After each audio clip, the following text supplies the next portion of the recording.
Chapter 1, Young and Shameless, Trying to Stage a Fake Accident? Shuhua, if you want to save Cece, Bo Jing is your only hope. The words of Professor Guqishan, a leading figure in the medical world and her teacher, echoed in Yishuhua's ears. She looked at her reflection, her eyes bright, her teeth gleaming, meticulously made up. After smoothing down her waist-length hair, she turned and entered the suite. With a snap, Yishuhua switched on the light, waking the man on the bed. The drug she'd administered, combined with the sweet-scented incense, had created a subtle chemical reaction, igniting his desires. He transformed into a wolf, lunging at Yishuhua, tearing at her clothes, kissing and nibbling at her lips, moving lower and lower. Tonight was also Yishuhua's first time, and with a complete stranger. She was terrified. But thinking of Cece, she suppressed the urge to flee, wrapping her arms around the man's neck. Bo Jing, be gentle. The man's movement stiffened for a moment.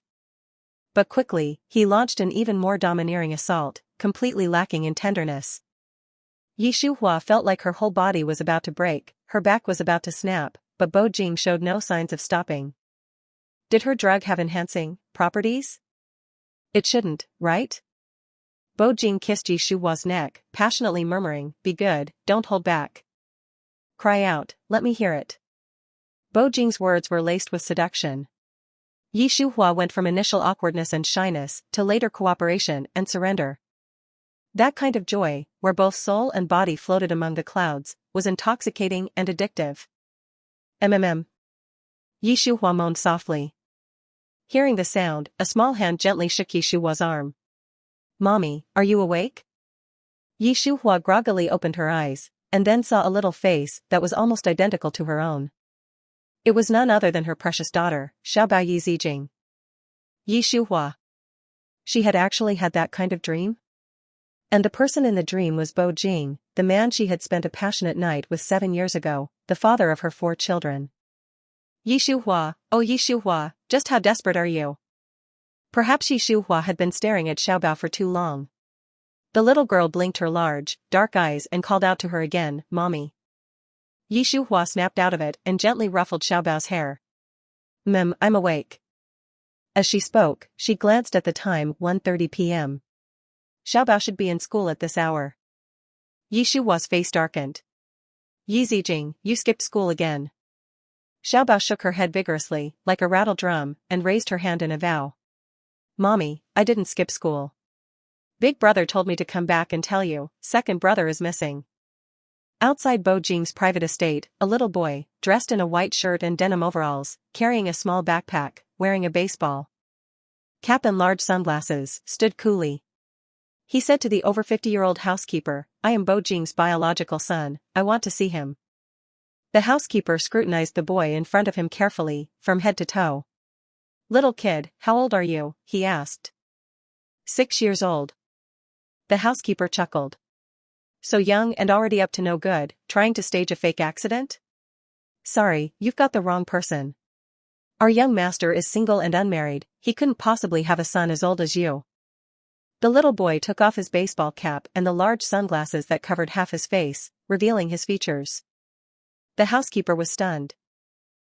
This was practically a miniature version of their young master. Who would believe he wasn't his son? "Can you take me to see Bo Jing now?" The housekeeper nodded profusely. "Of course, young master, please come with me." 5 minutes later, in the study. Bo Jing and the mini Bo Jing, one big and one small, stared at each other, wide-eyed. "What's your name?" Bo Jing went straight to the point. "Yiziyu." The second child, coolly lifting his chin, answered Bo Jing with a hint of pride. "I'm here specifically to ask you when you plan to marry Mommy." "Marriage?" Bo Jing narrowed his eyes dangerously. The second child nodded earnestly. "Yes. Marriage and children go hand in hand. You and Mommy already have kids, aren't you going to take responsibility for her?" Bo Jing laughed outright. Out of anger. In his 29 years, the only time he'd slept with a woman was 7 years ago, when someone had drugged him. That night, a woman had been like a ravenous beast, wanting him again and again until he was exhausted. When he woke up, the woman was long gone, vanishing for 7 years without a trace. Now it seemed, everything that night had been premeditated. What an audacious woman, stealing his seed. And she even dared to incite her child to force him into marriage? The Bo family will never let an unknown woman through the door. Hearing Bo Jing describe his mommy like that, the second child was very unhappy. He puffed out his cheeks angrily. Mommy is not an unknown woman, she's a very good doctor and a very good mommy. Bo Jing didn't bother with the boy. He turned his gaze to the housekeeper, his expressionless face bordering on cold-blooded. Arrange for someone to watch him and do a paternity test. The housekeeper said, yes, young master. Housekeeper's inner thoughts, he's practically a mini version of you, young master. Is a paternity test really necessary? Chapter 2, Woman, you have a lot of nerve. Shuhua, afraid her 4 children would get lost, had installed a GPS system in their longevity locks. When she learned that the second child was missing, she immediately opened her computer to check his current location. The result left Shuhua stunned. Bo Jing's private estate? How could Ziyu, that rascal, have gone to Bo Jing's private estate? Chensi, Shuhua called out, facing the door. A young man in a white coat and gold-rimmed glasses entered from the outside. Master. Shuhua pushed Xiaobao in front of Lu Chensi. I'm going out. You send Zijing back to school. Lu Chensi gave an okay sign. Xiaobao asked, Mommy, was second brother kidnapped? Shuhua reached out and stroked her daughter's hair. He's so clever, who would dare to kidnap him? It's good he wasn't kidnapped. Xiaobao breathed a sigh of relief. Lu Xiaoxi from our class said that even gods lose a layer of skin if they go to Myanmar. I'm really scared second brother will get sold there. Shuhua's lips twitched. Are kids these days this knowledgeable? She thought. Don't worry, he's fine. Young master, the results are out. The housekeeper placed the expedited paternity report in front of Bo Jing. The young master is indeed your son. This result was within Bo Jing's expectations.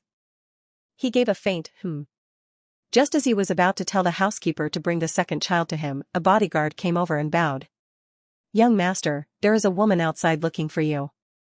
Bo Jing raised an eyebrow. Just as he was about to speak, another bodyguard jogged over, looking very flustered. Young master, this isn't good, the young master escaped. Hearing the second child escaped, Bo Jing's expression turned icy. He stood up and headed towards the door, with the housekeeper and 2 bodyguards trailing behind him. So many of you can't watch over one child, what use are you? Bo Jing walked quickly, his voice bone-chillingly cold. The 2 bodyguards didn't dare to make a sound, and the housekeeper's forehead was dripping with cold sweat. Meanwhile, in a flower bed behind Bo Jing's estate, Shuhua, who had just snuck in, was looking around as she retreated. She had to find her second child quickly and take him away. She absolutely couldn't let Bo Jing's people see him, or there would be trouble. Behind Shuhua, the second child was also looking around as he retreated. The whole estate had a dog hole only here, and if he crawled out, he could lead his daddy to his mommy. As the mother and son retreated, their backs bumped into each other, both giving a start and turning to look at the other. Second child? What are you doing here? Shuhua exclaimed in surprise. The second child was also shocked. Mommy, did you come to pick me up? Bo Jing, accompanied by the housekeeper and a group of bodyguards, had coincidentally arrived, drawn by the noise. Hearing them, they all turned to look. Then, the gazes of Shuhua and her son met with Bo Jing's in the air. Seeing Shuhua's face, what flashed through Bo Jing's mind was that night 7 years ago, that night of madness between them. He gritted his teeth. It's you.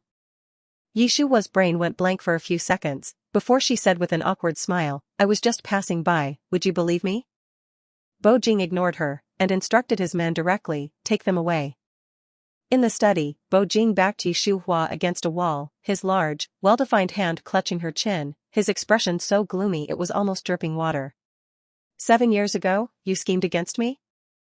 Shuhua blinked her innocent eyes. Mr. Bo, how could that be a scheme? At the time, you were in trouble, and I was being a good Samaritan. Heh. Bo Jing's molars were about to grind themselves to pieces. Such a good Samaritan. Do you really think I don't know that you were the one who gave me the drug? Shuhua. Oh. Exposed?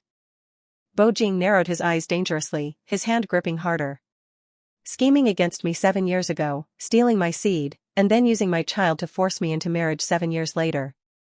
Woman, you have a lot of nerve.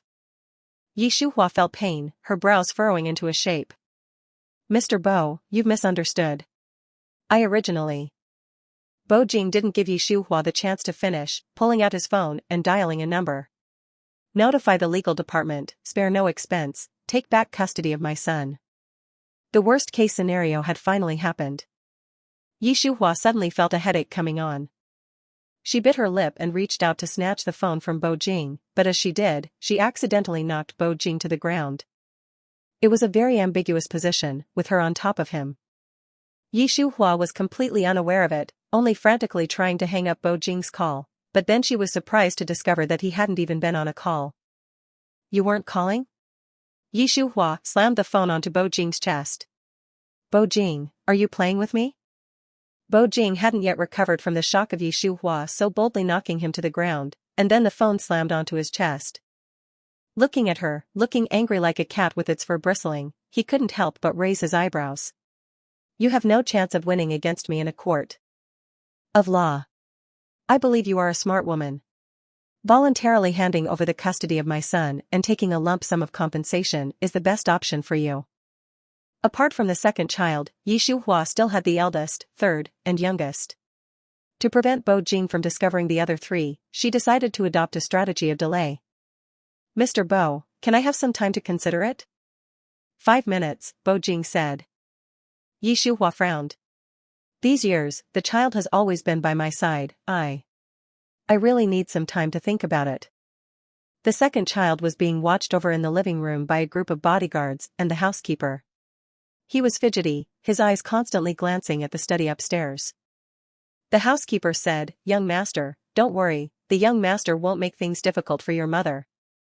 The second child didn't even look at the housekeeper, just snorted unhappily and muttered, Bo Jing, that man, is a complete disgrace, he won't make things difficult for mommy? Tell that to the ghosts. I'm just young, I'm not stupid. I can see that he's unfeeling and just wants the kids without the mom. The second child's words were shocking. The housekeeper looked embarrassed, raising his hand to wipe away the sweat on his forehead. Young master, where did you learn these words? Second child, from the drama that Zijing likes to watch. The housekeeper looked puzzled. Young master, who is Zijing? Second child, oops, I almost let it slip. A classmate. The second child didn't exactly lie, after all, he and his siblings did study in the same class. Chapter 3, Receiving a Marriage Certificate. Yi Shuhua managed to get 1 day from Bo Jing. Bo Jing sent her to the entrance of the estate with the second child and a group of bodyguards. Yi Shuhua crouched down, the second child hugging her neck, his little face full of grievances. Mommy, I want to go back with you. Yi Shuhua touched the second child's hair, lowering her voice. Since you proactively came to recognize your father, you shouldn't want to go back, you shouldn't at all. The second child. While the little guy was still stunned, Yi Shuhua already stood up. She gave Bo Jing a deep look before driving off. Young master. The housekeeper stepped forward. The second child ignored the housekeeper, staring at the back of Yi Shuhua's car until it had completely disappeared. Then, he stormed past Bo Jing and others, walking towards the estate. Bo Jing's phone rang at that moment, it was his mother. Mom. In the earpiece, Bo Jing's mother said happily, Son, the Lin family girl is back, tonight I made a dinner reservation with your Aunt Lin, you should come too. Without hearing more, Bo Jing knew this was another blind date dinner. He would never go. Mom, I have a meeting tonight. What kind of meeting can't be held during work hours, that has to be after work? Cancel it for me. The meeting is very important. You brat, you're already 30 years old, nothing is more important than your lifelong happiness. Bo Jing's mother became more and more emotional. That Lin family girl is pretty and has a good personality, you will definitely like her. I don't like her. You know I hate blind dates. Bo Jing raised a hand to rub his temples, feeling extremely helpless. As long as you don't get married, I will keep arranging blind dates for you. I don't believe that, out of so many excellent girls, not a single one will catch your eye. After settling the second child, Bo Jing's personal assistant, Yang Yi, came to report today's schedule. President, the chairman's wife requested that you cancel all of today's appointments and asks that you have dinner with Miss Lin. Bo Jing frowned. Yang Yi, you are my assistant. President, the chairman's wife is also concerned about you. Yang Yi would never admit that Bo Jing's mother threatened to fire him. Bo Jing felt annoyed and lit a cigarette, taking a few deep puffs. The second child's face flashed in his mind. If he had to find a woman to marry, he might as well give his son a complete family. Even though that woman had schemed against him and stolen his seed, she was still his son's biological mother. Bo Jing's Adam's apple bobbed. Yang Yi, I have something I want you to do. In the evening, when the eldest, third, and youngest returned from school, they discovered that the second child wasn't home. And as for Yi Shuhua, she was sitting on the sofa, looking very solemn. Seeing the three little ones enter the house, she went straight to the point. Whose idea was it for the second child to go to Bo Jing? The three little ones paused for 2 seconds, and then shook their heads like rattle drums in unison. Mommy, not me. I know you've always wanted a father. Yi Shuhua sighed softly. But what if you could only choose between your mom and your dad? Would you choose him or me? Choose daddy or choose mommy? Undoubtedly, it was the legendary soul-searching question. The three little ones looked at each other, hesitating to respond. Huayatu. From outside the yard, the village chief of Nanshan village called, You have a package. Hearing the voice, Xiaobao raised her hand. Mommy, I'll go get it. Without waiting for Yi Shuhua's consent, the little girl had already dashed out. The eldest child said, Mommy, if I could only choose one, I'd choose you. The third child blinked and also said, Mommy, I choose you too. Xiaobao came in holding a file bag. While handing it to Yi Shuhua, she said, Mommy, you're all Zijing needs. Yi Shuhua looked at the three little ones, her heart filled with tenderness. Deciding to get pregnant and have kids might have had a purpose back then, but all along, she had felt incredibly lucky to have given birth to them. The sender of the package was the Bo group. Yi Shuhua saw it and found a random excuse to go back to her room. Tearing open the seal, Yi Shuhua pulled out a marriage certificate. Opening it, the 3 words Yi Shuhua on the certificate almost scared her to death. And below her name, the name of the other certificate holder was Bo Jing. Holy crap! Was this a prank? 2 minutes later. When Yi Shuhua had looked it up and confirmed that the marriage certificate was real, not a prank prop, her heart turned ice cold. Yi Shuhua had long known that Bo Jing of the Bo family was powerful and well-connected. But she never imagined that Bo Jing could even take care of things like registering a marriage license. For a moment, Yi Shuhua's fingers gripping the marriage certificate tightened. President, this is Miss Ye's personal information. Yang Yi placed the freshly minted marriage certificate and Yi Shuhua's information in front of Bo Jing. And I have also followed your instructions and mailed the marriage certificate to Miss Yi. Bo Jing flipped through Yi Shuhua's personal information, a 2 to 3 page document, raising an eyebrow. That's all? Yang Yi looked apologetic. Miss Yi is very mysterious, I really couldn't find any more information. Bo Jing didn't make things difficult for Yang Yi. After all, if Yi Shuhua was so easy to track, then she wouldn't have gone without a picture. In the past 7 years, he had searched high and low and still hadn't found her. Picking up the marriage certificate and opening it, Bo Jing stared at the words certificate holder, Bo Jing for a long time before saying, You've done a good job, your bonus will double this month. Yang Yi didn't feel any joy, even with the doubled bonus, he felt extremely uneasy. He lowered his voice. President, the chairman's wife. Yang Yi hesitated. Bo Jing grabbed his phone, opened his WeChat, found his mother's WeChat, took a close-up picture of the marriage certificate, and clicked send. Chapter 4, Covering the Sky over Jiang City, as easy as pie.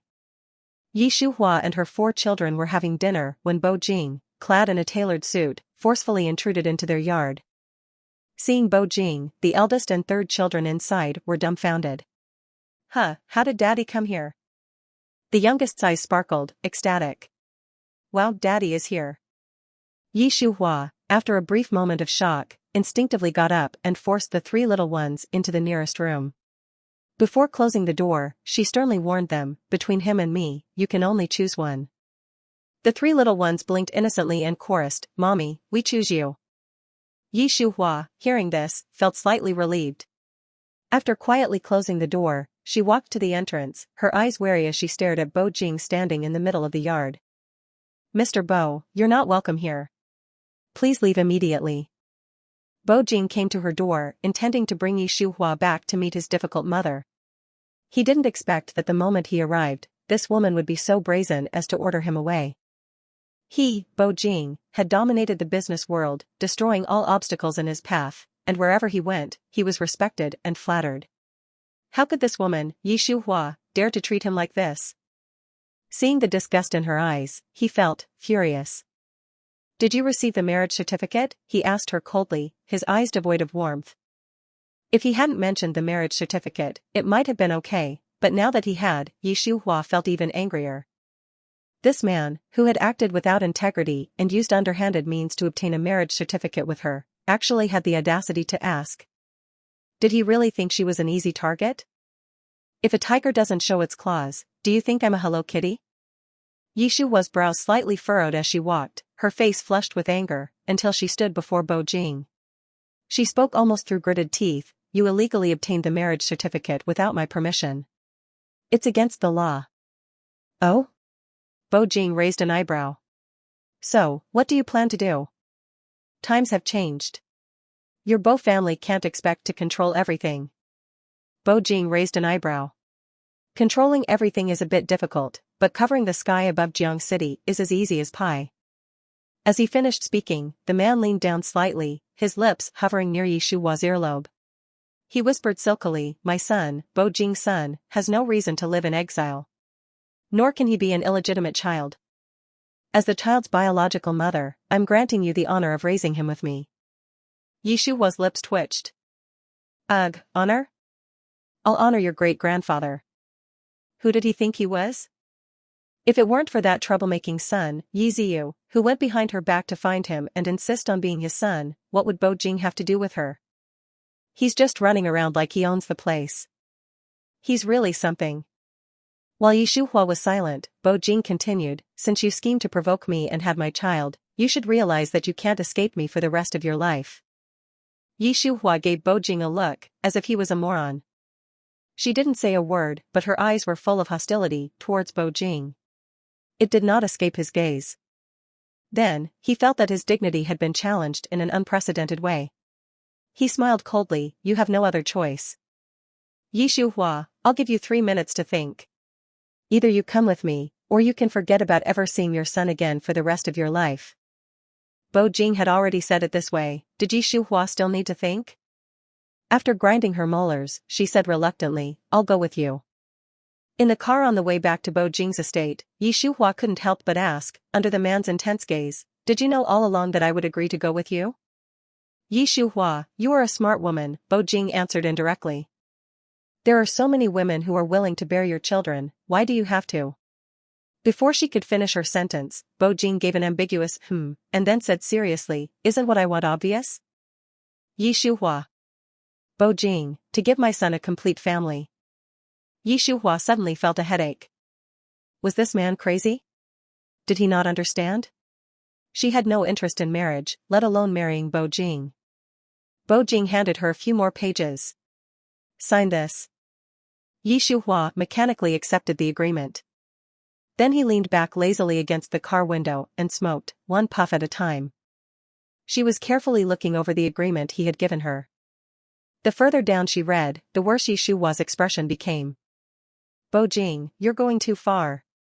Yi Shuhua's chest was aching with anger at the double standards in the agreement. "Why is it that this agreement only restricts me?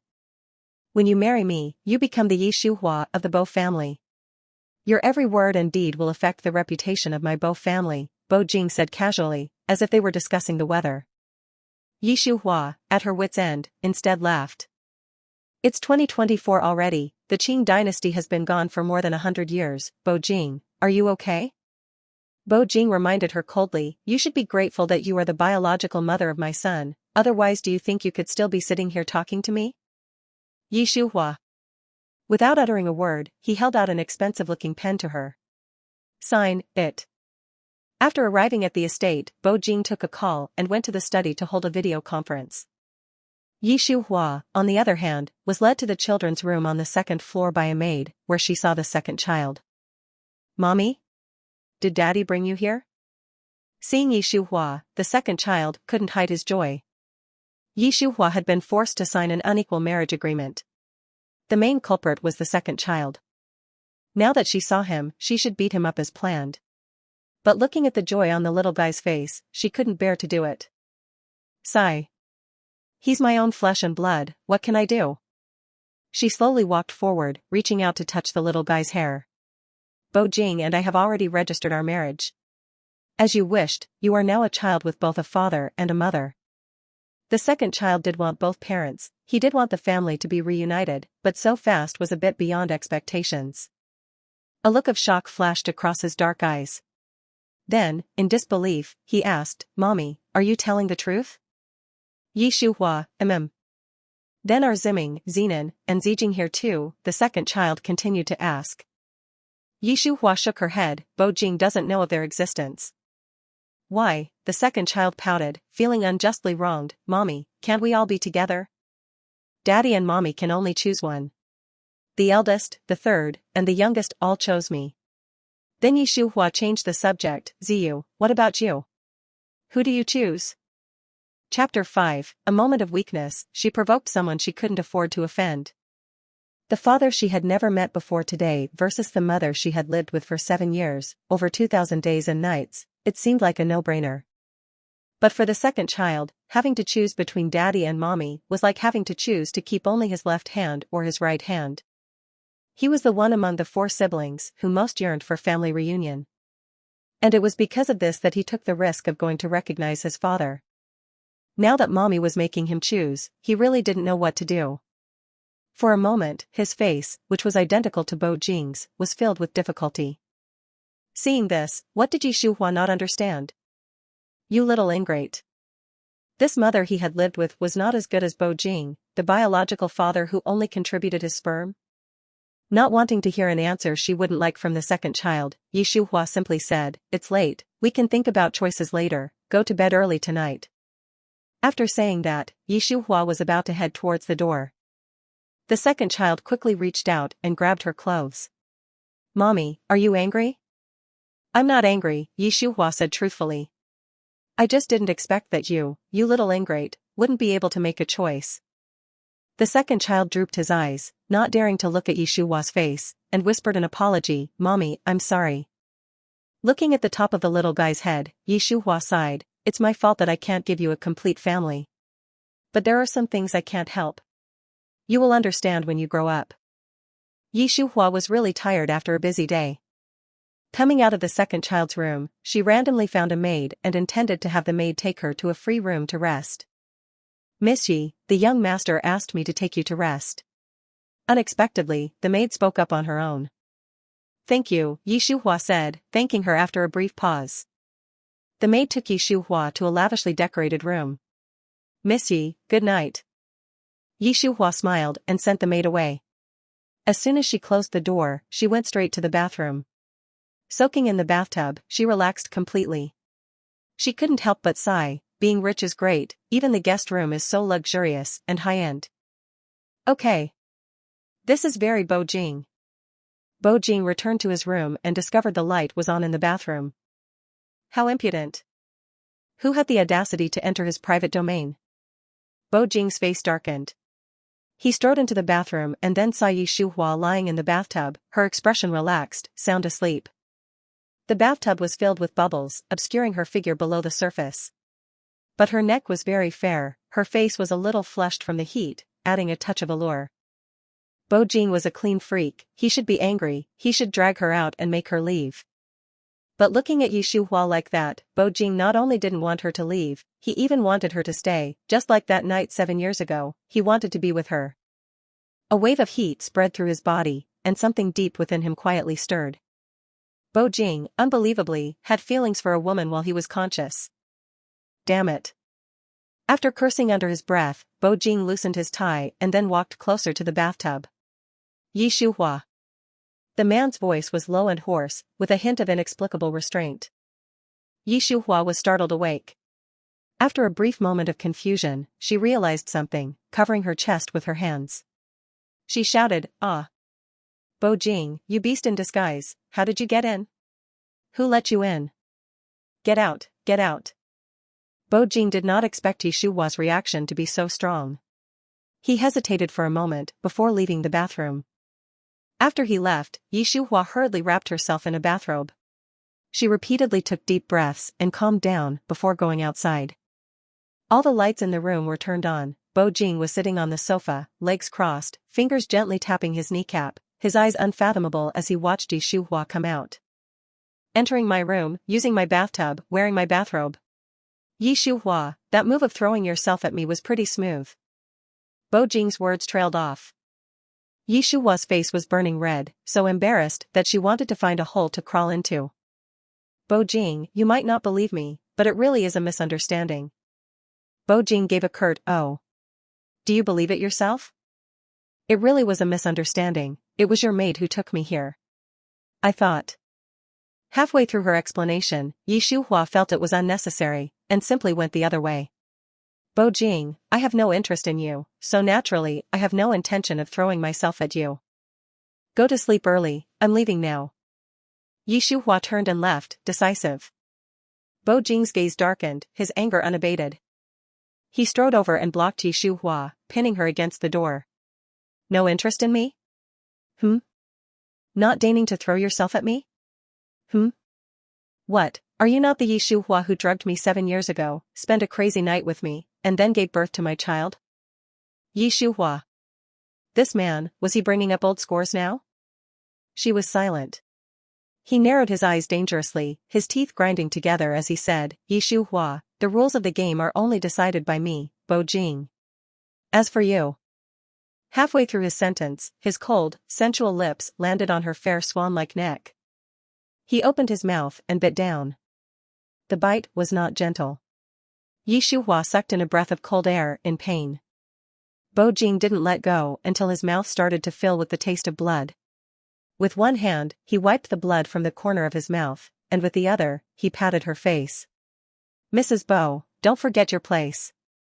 This Bo Jing was like a demon god who had come from hell. Dangerous and unapproachable. Shuhua was not a small, inexperienced woman. She had a career that she took pride in, and a sense of pride that reached the clouds. But when facing Bo Jing, it seemed far from enough. In the end, it was a moment of weakness that led her to provoke someone she could not afford to offend. Shuhua had insomnia. As dawn was breaking, she took out her phone and sent a WeChat message to Lu Chenxi, who got up to exercise every morning. "Chenxi, you have a wide network and many connections. Is there a way to prevent Bo Jing from fighting me for custody of the children?" Lu Chenxi replied very quickly, "Master, does Bo Jing know about the eldest and the others?"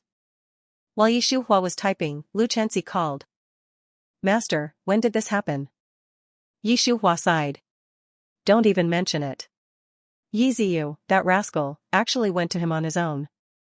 Lu Chenxi was silent on the other end of the phone for a while, before solemnly calling out to Shuhua. "Master, Bo Jing's mother has been pushing him to get married so that she can have grandsons. Now that he knows of the existence of the eldest and the others, it will be as hard as ascending to heaven for you to get custody of the children from him." "What if I take the kids abroad?" Shuhua asked. "No, absolutely not." Lu Chenxi raised his voice. Before Bo Jing took over the Bo family, he was very successful overseas. All those big shots have to see his face. If you run away with the kids, it is impossible to know what he would do if he lost his mind. Shuhua gritted her teeth. "Ziyu, that little troublemaker, you've done me in." Chapter 6, A Place You've Been, I Find It Dirty. "Mommy, wake up, the sun is shining on your butt." "Mommy." The second child had come to Shuhua's room early in the morning and was surprised to find that she was not sleeping in bed, but was standing on the balcony, basking in the sun. The little one ran over, grabbed Shuhua's hand. "Mommy, why aren't you downstairs for breakfast after you've woken up? Daddy and I are waiting for you." Hearing her son's voice, Shuhua's gaze came back from afar. She asked, "Ziyu, do you really like Bo Jing that much?" The second child paused, and then nodded seriously, "I like Daddy, and I like Mommy even more." What the little guy said made Yi Shuhua unsure of how she should be feeling. She gave a muffled and then took his little hand to go downstairs to the dining room. Bo Jing was already sitting at the table. Seeing Yi Shuhua entering with the second child, he expressionlessly instructed the servants to start serving the food. The second child led Yi Shuhua to the table and very thoughtfully pulled out a chair for her. "Mommy, have a seat." "Okay." Answering her son, Yi Shuhua mechanically sat down. Bo Jing had given Yi Shuhua his room last night. When he left, he said, "A place you've been, I find it dirty." Just listen to that, how outrageous was that?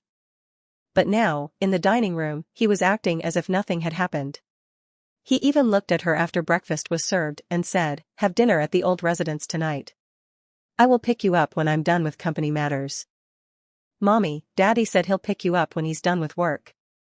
The second child said, "While making things up on the spot, I will get the driver to send me to Grandpa and Grandma's after school, you don't have to come get me." Yi Shuhua. He really is his son, alright. In order to create opportunities for her and Bo Jing to be alone, he went to a lot of trouble. During this breakfast, the dog-like man Bo Jing and the second child had very good appetites and ate a lot. Only Yi Shuhua was chewing without tasting, her mood was terrible. After breakfast, Bo Jing sent the second child to school and he himself went to the company. In the vast estate, only Yi Shuhua, the housekeeper, and a group of servants were left. Having not slept all night, Yi Shuhua intended to get some rest. But before she even made it upstairs, Lu Chenxi's phone rang. "Master, Grandpa is in trouble."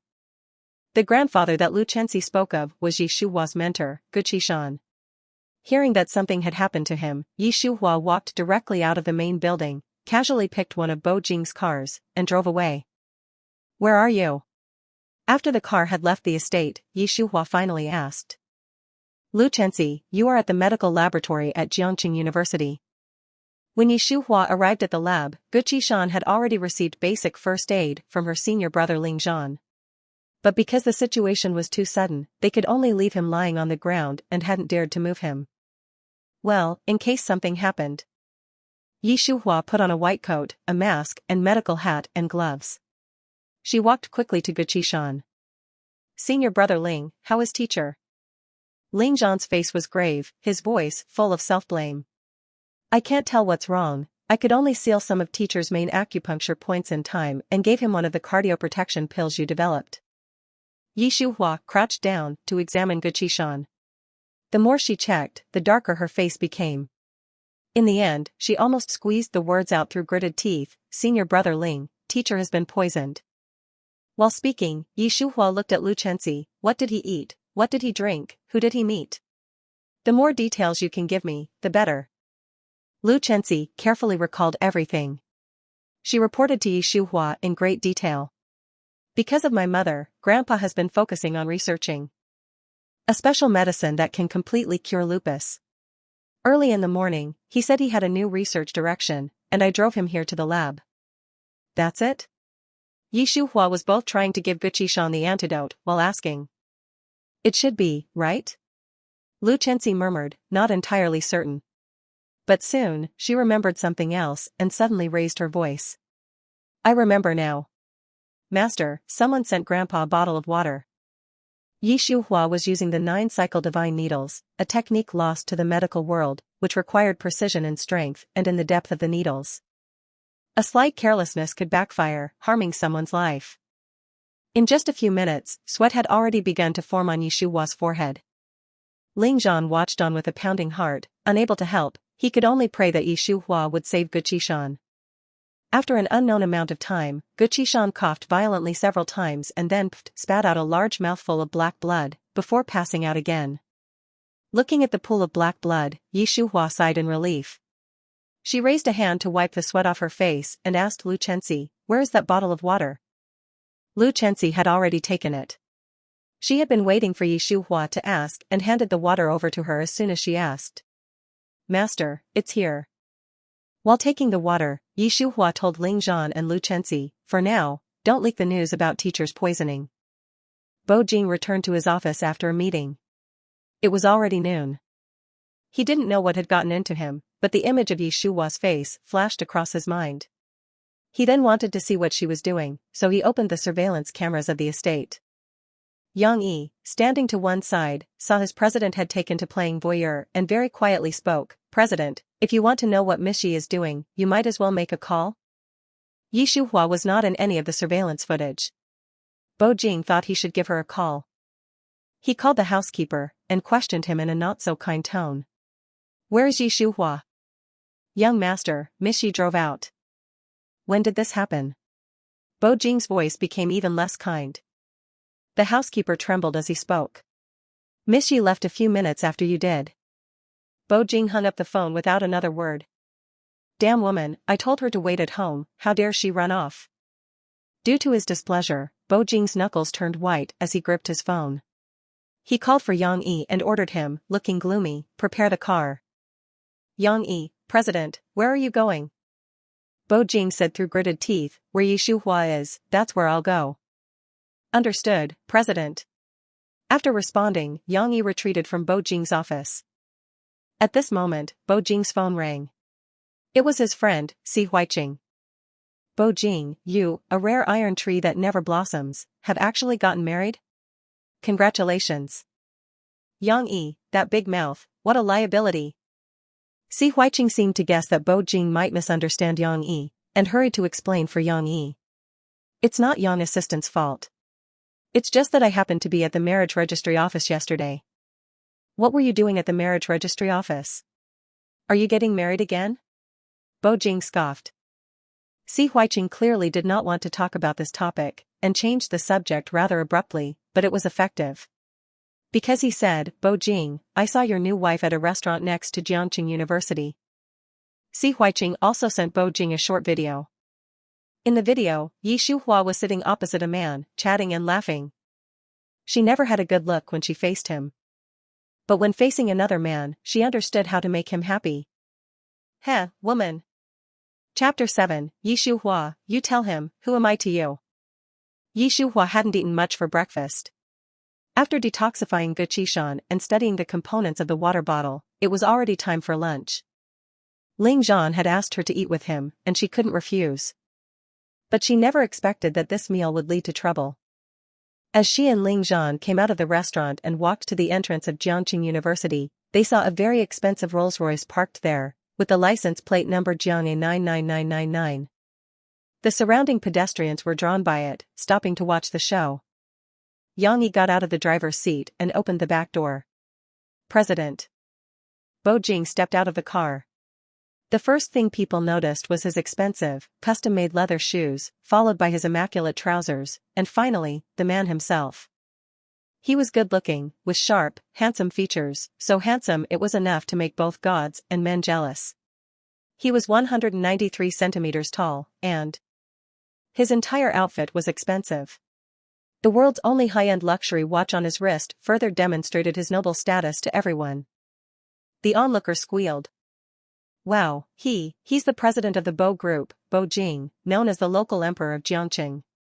He's so handsome. Help, he's rich and handsome, how can there be such a perfect person in this world? That license plate number with 5 nines is so cool. A big boss like him should be very busy, how can he have time to come to our Jiangqing University?" Bo Jing got out of the car and walked straight to Yi Shuhua. He didn't speak, just looked at her quietly, causing even louder screams from the crowd of onlookers. "Ah, am I seeing things? The boss is actually here for Professor Ling." Indeed, outstanding men and outstanding men always cherish each other. Are you blind or crazy? Can't you see that the boss's gaze and attention are focused on the woman beside Professor Ling? Who is that woman? I've never seen her before. Oh, I often see her, yes, in Professor Ji's lab. Wow, she's so beautiful and has such presence. She can't be Professor Ling's girlfriend, can she? What's going on now? Is Professor Ling and Big Boss Bo fighting? 2 men fighting over 1 woman? Seeing that the onlookers were becoming more and more absurd, Yi Shuhua couldn't take it anymore. Did this man Bo Jing have to be so high profile, showing off wherever he went? "Senior brother Ling, you should go back to the lab first," she said, as she was about to walk towards Bo Jing. Ling Zhan reached out and grabbed her arm. "Shuhua, do you know him?" Yi Shuhua nodded, but Ling Zhan didn't let go. Bo Jing was already furious on the way over. Now seeing Ling Zhan still holding on to Yi Shuhua, he laughed coldly.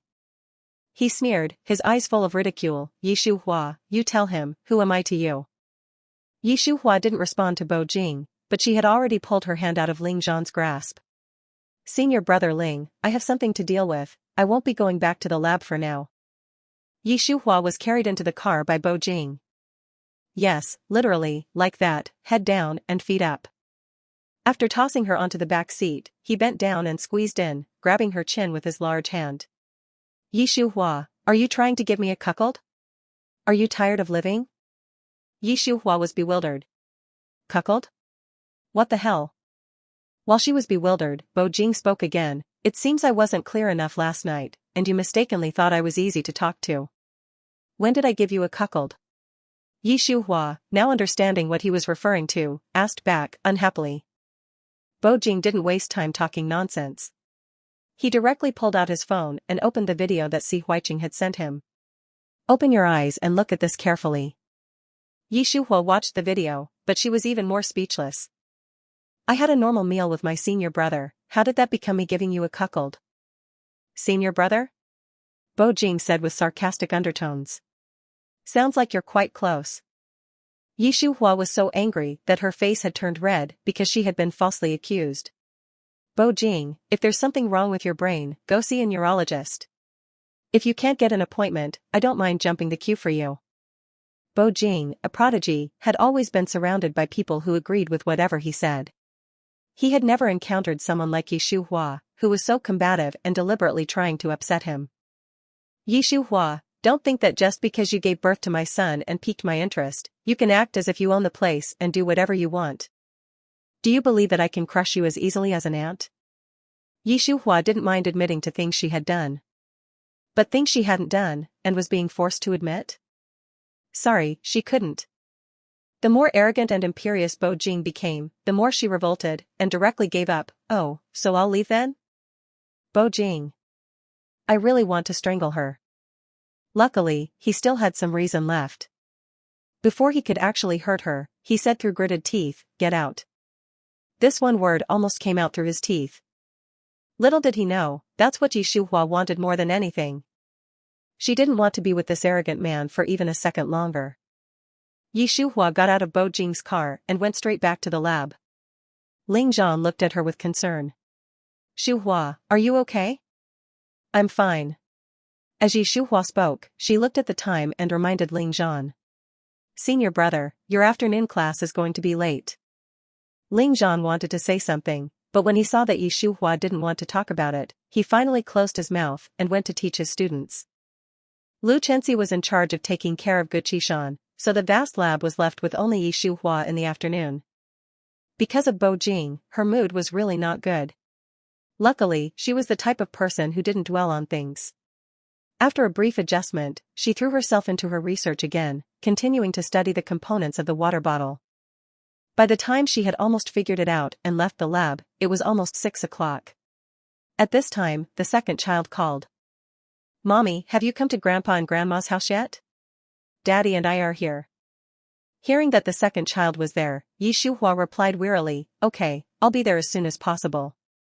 Then, she hung up the phone, started her car, and sped towards the Bo family's old residence. It was the second child's first time visiting the Bo family, even if he was naturally gifted and had been a social butterfly since he was a child.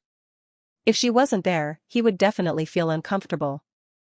No matter how much she didn't want to be in contact with that dog of a man, Bo Jing, that shouldn't be a reason for her to leave her son alone to face those unfamiliar relatives. Meanwhile, back in the Bo residence.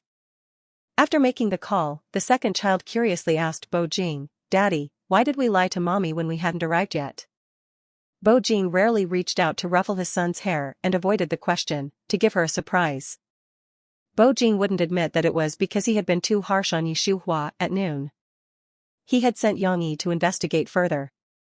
Yi Shuhua and that Ling Rui were both students of Professor Guqishan at Jiangqing University. She called him senior brother, and there really was nothing fishy going on. He was just consumed by anger at that time and spoke without thinking. Si Huiqing, upon hearing about this, laughed at Bo Jing for being a jealous and for spilling his jealousy. Bo Jing couldn't figure it out. Chapter 8, What? Is it very fulfilling to make things difficult for me, Mr. Bo? By the time Yi Shuhua arrived, Bo Jing had just arrived with the second child. Yang Yi had already led the second child into the Bo family's old residence, leaving Bo Jing in the parking lot, leaning against the hood of the car, smoking. His fingers were long and slender, with well-defined bones, like a work of art. With a cigarette between his fingers, and his somewhat melancholic and profound expression, he looked like a noble young man who had stepped out of a painting. Yi Shuhua parked her car. As she opened the door, she saw Bo Jing. For a moment, her expression froze. Should she say hello? Or should she ignore him and just walk away? She was torn. At this moment, Bo Jing put out his cigarette, lifted his leg, and walked straight to Yi Shuhua. He looked down at her fair, pretty face, a deep, inscrutable look in his eyes. Yi Shuhua felt very uncomfortable being looked at like this. She forced a stiff, formal smile. Mr. Bo, what a coincidence. It's no coincidence, I'm waiting for you. Bo Jing's words shocked Yi Shuhua. She let out an ah and was about to ask him why he was waiting for her when he held out an exquisitely beautiful ring box. Yi Shuhua raised an eyebrow, her tone distant and cold. Mr. Bo, what's this? Wedding rings. As Bo Jing spoke, he raised his left hand, and a men's wedding ring on his ring finger sparkled under the setting sun. Yi Shuhua. At noon, he was saying that she had given him a cuckold. Now he was taking out a wedding ring. Had this man learned how to change faces? Mr. Bo, our relationship is just an act, there's no need for this. Yi Shuhua was being completely uncooperative, giving Bo Jing the impression that their relationship was not even that of strangers. He felt annoyed again. Yi Shuhua, do you have to be so sarcastic? If Mr. Bo doesn't like it, you can just keep your distance and not talk to me. After saying this, Yi Shuhua turned to leave. Bo Jing was angry, the veins in his temples were throbbing. His hands moved faster than his brain, and he grabbed Yi Shuhua's wrist to keep her from leaving. Let go. Bo Jing didn't let go. Yi Shuhua's eyebrows furrowed slightly. What, is it very fulfilling to make things difficult for me, Mr. Bo? I'm not making things difficult for you. Bo Jing hesitated. Yi Shuhua was even more confused. If he wasn't making things difficult for her, then what was he doing right now? It couldn't be. I misunderstood you at noon. Halfway through Yi Shuhua's thoughts, Bo Jing spoke again, but his voice was so soft, it was almost inaudible. I apologize to you. Yi Shuhua didn't know much about Bo Jing, but she didn't know too little either. He was someone who was born at the top, with power and wealth in his grasp. Wasn't he someone who was always right even when he was wrong? Oh ho! He even knew how to apologize? Involuntarily, Yi Shuhua looked at Bo Jing a bit more. What did you just say? Bo Jing. They were so close. She must have heard him, so why ask? This woman was definitely doing this on purpose. Bo Jing's eyes clearly showed that he saw through Yi Shuhua, and she was indeed very daring. She looked straight into his eyes and generously admitted, that's right, I did it on purpose. So it's okay for you to misunderstand me, but not okay for me. Before Yi Shuhua could finish, Bo Jing suddenly pinned her against the car and then leaned down slightly, his thin and sensual lips hovering over hers, breathing onto her skin, and asked meaningfully, then what should I do, to make things even between us, Mrs. Bo? Although Yi Shuhua had given birth to 4 children, she had 0 dating experience. Bo Jing was so astonishingly good-looking, and then he had to go and do something like this. It truly made her panic, and even her breathing became uneven. Her eyes flickered, not daring to look at his eyes, and her words were mixed with a lot of panic. You don't need to do anything. Just fulfill your responsibility as a father. That's all? Bo Jing pressed. Yes, that's all, Yi Shuhua said, and didn't forget to shake her hand. Let go of me. Bo Jing agreed, but he helped himself to the woman's wedding ring from the box. He ignored Yi Shuhua's resistance, and put it on her ring finger. Then, as he released her wrist, he also didn't forget to issue a chilling warning.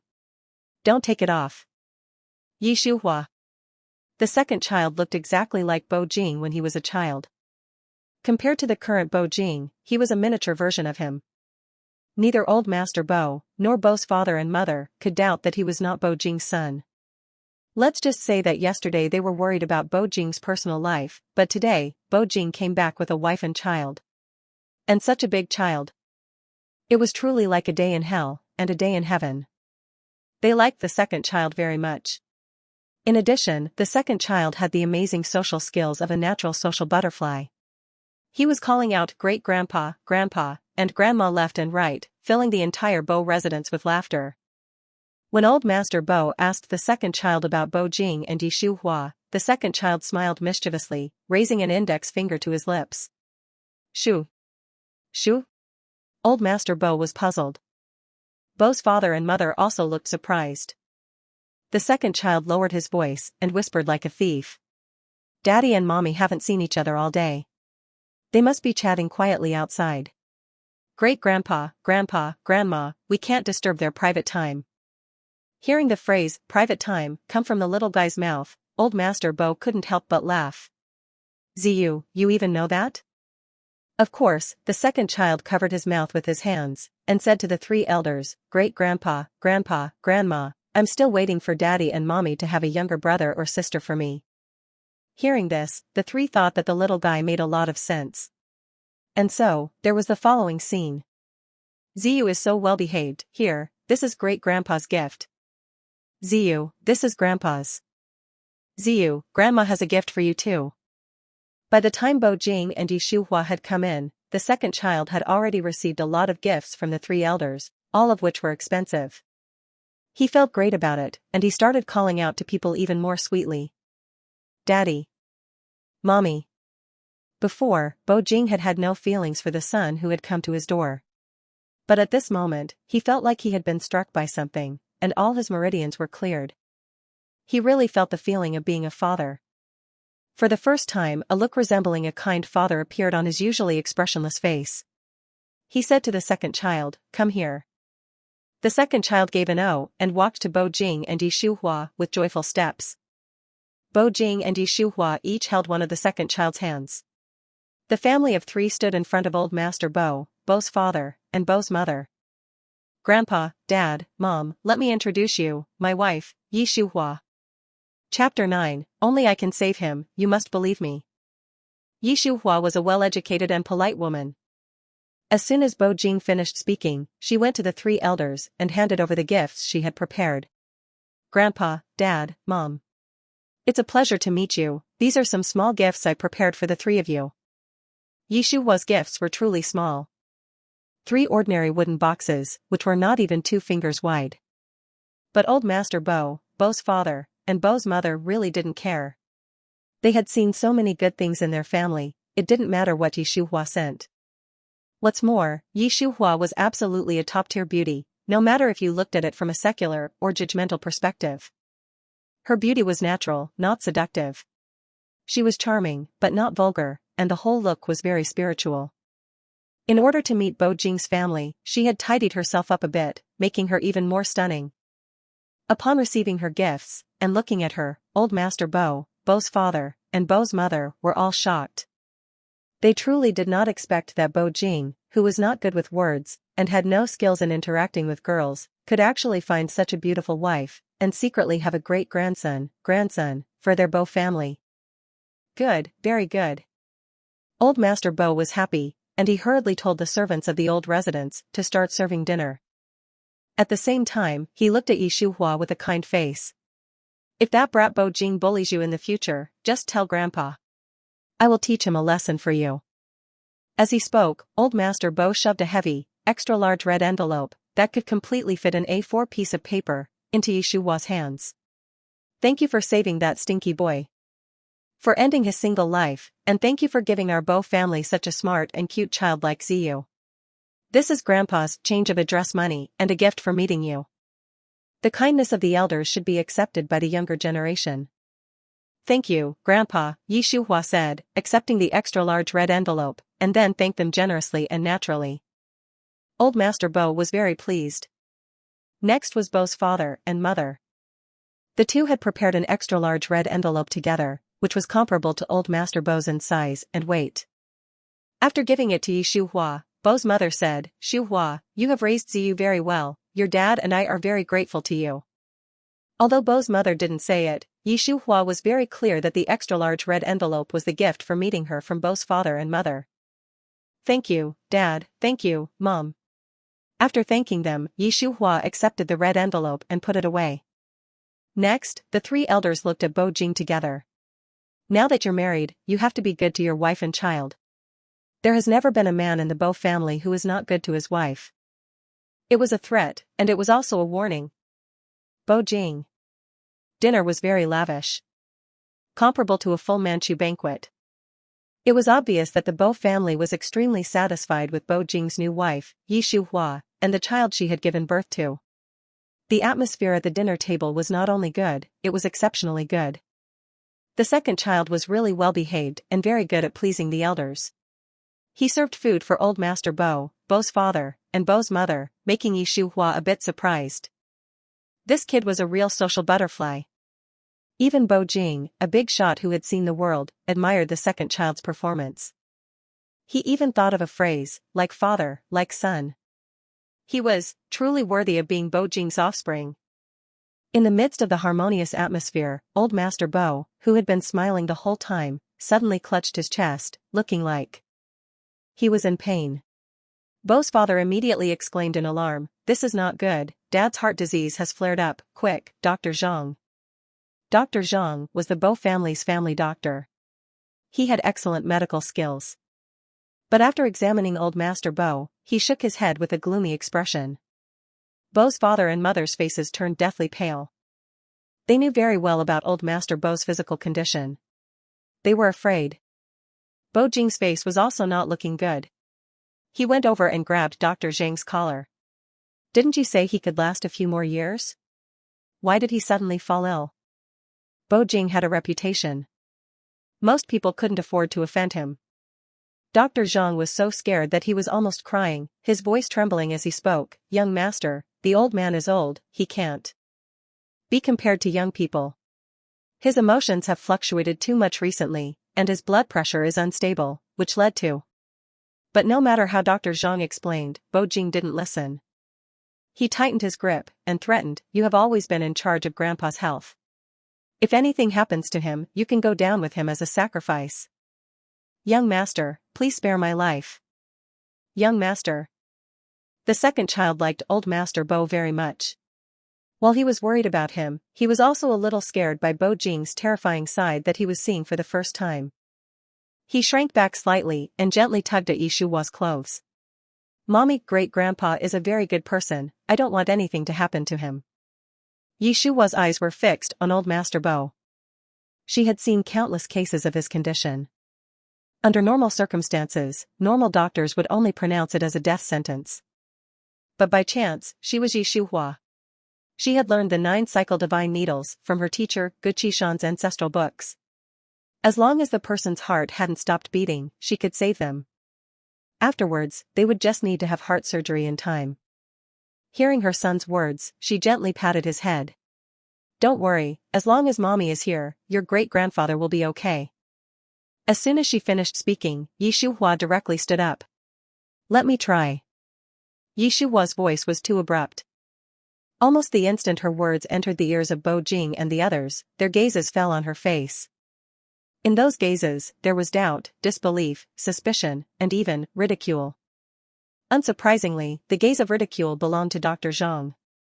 In his opinion, Yi Shuhua was just a trophy wife who had risen in status because of her child, and she didn't know anything about medicine. Even if she did know, a doctor her age could definitely not resolve old Master Bo's current situation. Although Bo Jing said that Dr. Zhang would be sacrificed with old Master Bo, he was still certain that unless a god was reborn, old Master Bo was doomed. Yi Shuhua had seen many people who judged others by their appearances. She didn't even bother to look at Dr. Zhang. She directly asked Bo Jing, "Only I can save him, you must choose to believe me." Bo Jing didn't say anything, his eyes fixed on Yi Shuhua, not knowing what he was thinking. Bo's father and mother knew about Dr. Zhang. If he had pronounced it a death sentence, then it was definitely hopeless. Rather than watching their father die, they might as well try anything, and believe in Yi Shuhua. Then, the two said in unison, "Son, let Shuhua try." Bo Jing's hand clenched, clenched, and loosened. After several repetitions, he finally nodded at Yi Shuhua as if he had made a decision. Life and death were at stake.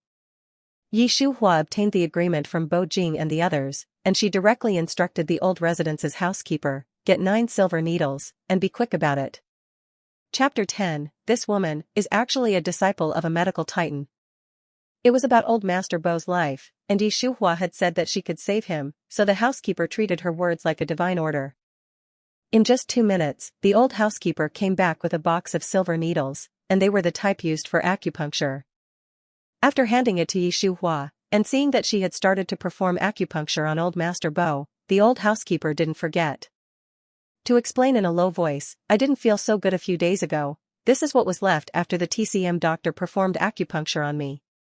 When Yi Shuhua performed the acupoints she chose seemed random, but they actually followed a pattern. It was the unique skill of the 9-cycle divine needles. It didn't follow the usual route, but it had extraordinary effects. But Dr. Zhang didn't understand. Seeing the acupoints that Yi Shuhua was using, he sneered and rebuked, "You don't know anything, and yet you dare to speak wildly? Are you assuming that even if old Master Bo dies, the Bo family will not be angry with you?" The 9-cycle divine needles could not be interrupted, they required a high level of concentration. Yi Shuhua was completely focused, and didn't have the time to respond to Dr. Zhang. Dr. Zhang thought that she had been exposed, and for a moment he didn't know how to respond. He immediately added, "I have seen many girls who were trying to take shortcuts like you. You should stop quickly, don't.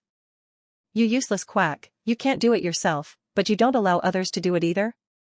The second child had originally intended to maintain a good image in front of his grandparents and his daddy, but Dr. Zhang was becoming more and more unreasonable. If he didn't speak up again, wouldn't he make his mommy seem as if she had no one backing her?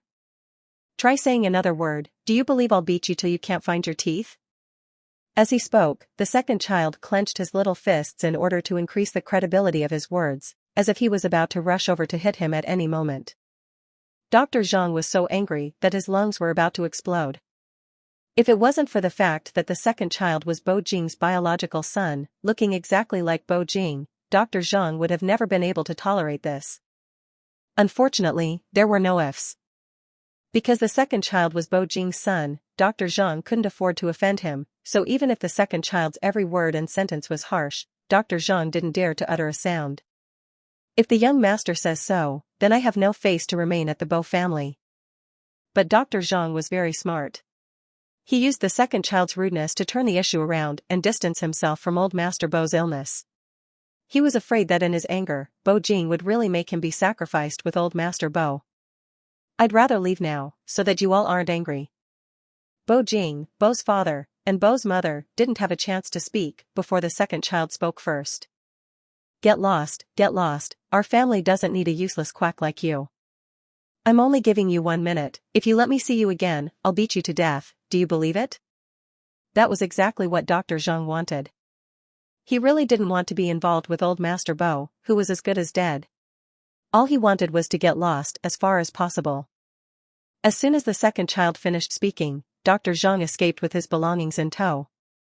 Seeing this, the old housekeeper looked at the second child, then at Yi Shuhua, who was still performing acupuncture on old Master Bo, and carefully asked Bo Jing for his opinion. "Young master, should we bring Dr. Zhang back after he left like that?" Bo Jing's gaze also fell on Yi Shuhua's face. He could see the fine beads of sweat on her forehead very clearly. Then, in response to the housekeeper's question, he shook his head. No need.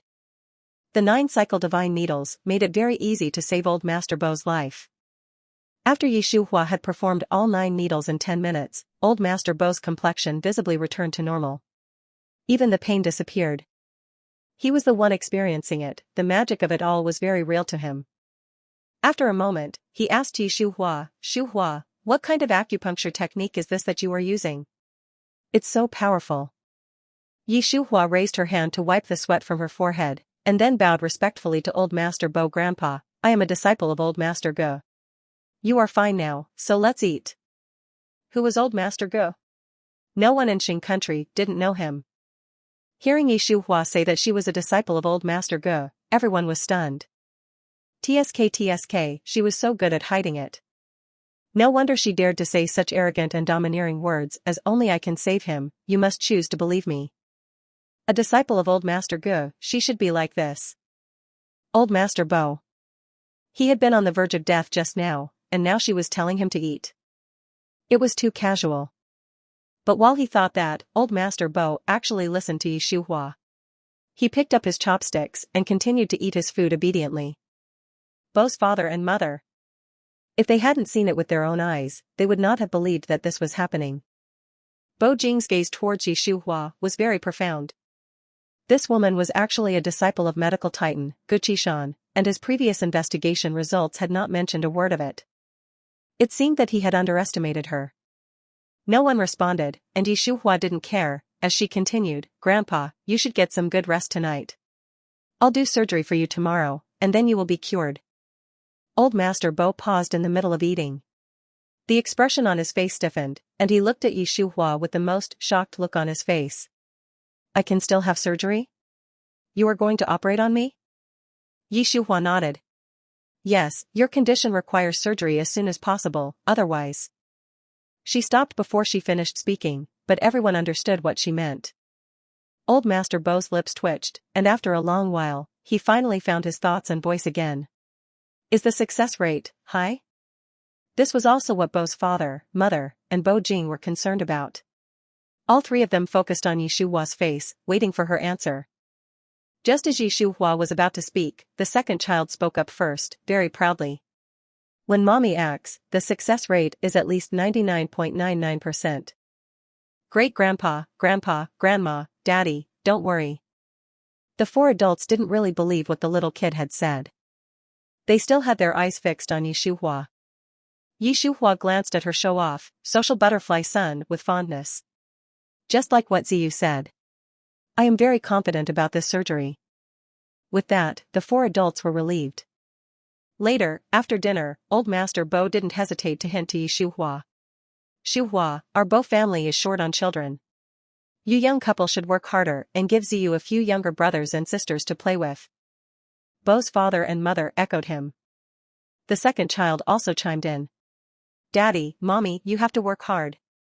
And so, with everyone's cooperation, Bo Jing and Yi Shuhua were sent to his bedroom at the old residence.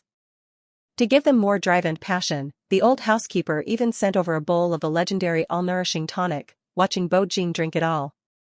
Even more, he said, young master, young madam, the old master asked me to tell you, you two have to do your best.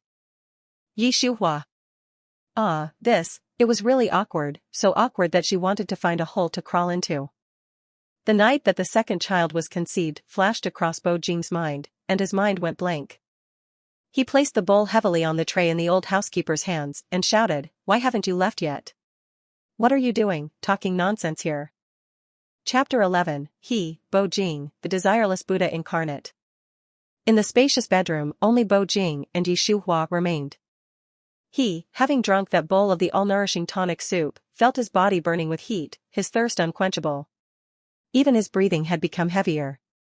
He strode quickly to the tea table and gulped down several glasses of cold water before turning to Yi Shuhua. You know medicine? Though she didn't understand the meaning behind his obvious question, Yi Shuhua nodded gently.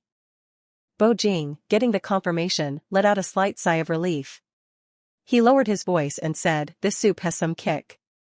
Do you have a way to deal with it? Yi Shuhua didn't understand for a moment. Bo Jing cleared his throat and turned to face Yi Shuhua.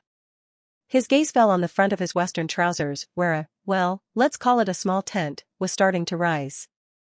Yi Shuhua internally repeated, all-nourishing tonic soup, indeed has some kick. A blush crept onto her cheeks.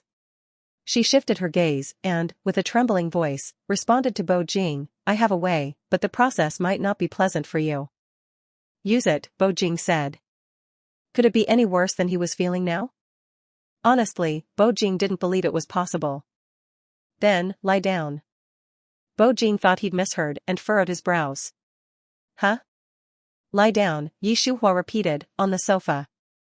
Bo Jing was speechless. However, he didn't hesitate. Once he had laid face down, Shuhua took out 3 silver needles and pricked them into his lower back. Almost instantly, all of Bo Jing's impulses vanished. It was a state of enlightenment, nothing less. What woman? What desires? All bullshit. He was the desireless Buddha incarnate. After removing the needles, Shuhua sat down on the sofa opposite Bo Jing, looking at him and asking, "It's my first time trying this. How do you feel?" Bo Jing was stunned. He answered a non-related question, "What's the principle behind this?" Shuhua answered earnestly, "It's a way to keep you from J. Bo Jing? Not J? Was it what he thought it was? Shuhua, are you crazy? Shuhua was really afraid that Bo Jing's agitation would attract attention from others in the old mansion. She lowered her voice, "Keep it down. It's temporary, it won't do any harm." Bo Jing was doubtful. "Really?" Shuhua nodded vigorously, "Absolutely, 1000%. You'd better not play any tricks, or I'll." Shuhua naturally took over Bo Jing's words, as if she was reading his mind, and calmly continued, "Have 10,000 ways to kill me, I know." It wasn't a big deal if she didn't finish his sentence. But finishing it for him made things a little awkward. He really wanted to say something, but after some consideration, he couldn't get out a single word. He could only awkwardly, and inappropriately, say, "Go to sleep early." The night grew deep and silent, with a single man and a woman. Shuhua had given Bo Jing the acupuncture treatment, so the effects should have lasted until at least the next morning. But somehow, by 11:30, Bo Jing was having a reaction again. They were each sleeping on one side of the bed, and things were initially peaceful. But this time, he was really out of control. He rolled over and pinned Shuhua underneath him. In the faint glow of the nightlight, he looked at her beautiful face and said with a playful smirk, "We're a legal couple, registered and certified. It's perfectly reasonable." Shuhua was already asleep. Bo Jing's actions immediately infuriated her. She unceremoniously punched Bo Jing in the chest and yelled, "Bo Jing, calm down, don't force me to slap you." Bo Jing's Adam's apple bobbed as he said, "I can't calm down, I want to sleep with you." Shuhua. "Sleep with you, my ass. Bastard." As she cursed him in her mind, she raised her leg to strike his vulnerable area. Luckily, the man was quick-witted and managed to stop her. For that particular spot, every man would consider it especially important. Saying it was more important than life was no exaggeration. Anyway, Bo Jing was truly enraged. He narrowed his eyes dangerously. "Shuhua, you're quite wild, aren't you? You've successfully caught my attention." Shuhua thought, "Is your brain a little off?" She was clearly just thinking it, but he actually read her mind, responding with a playful wickedness, wild as even more exciting. "I like it." His kisses landed on her skin, soft and intense. Her cheeks. Her earlobes. Her neck. Her collarbones. He missed nothing. One by one, purple marks bloomed like mushrooms after the rain.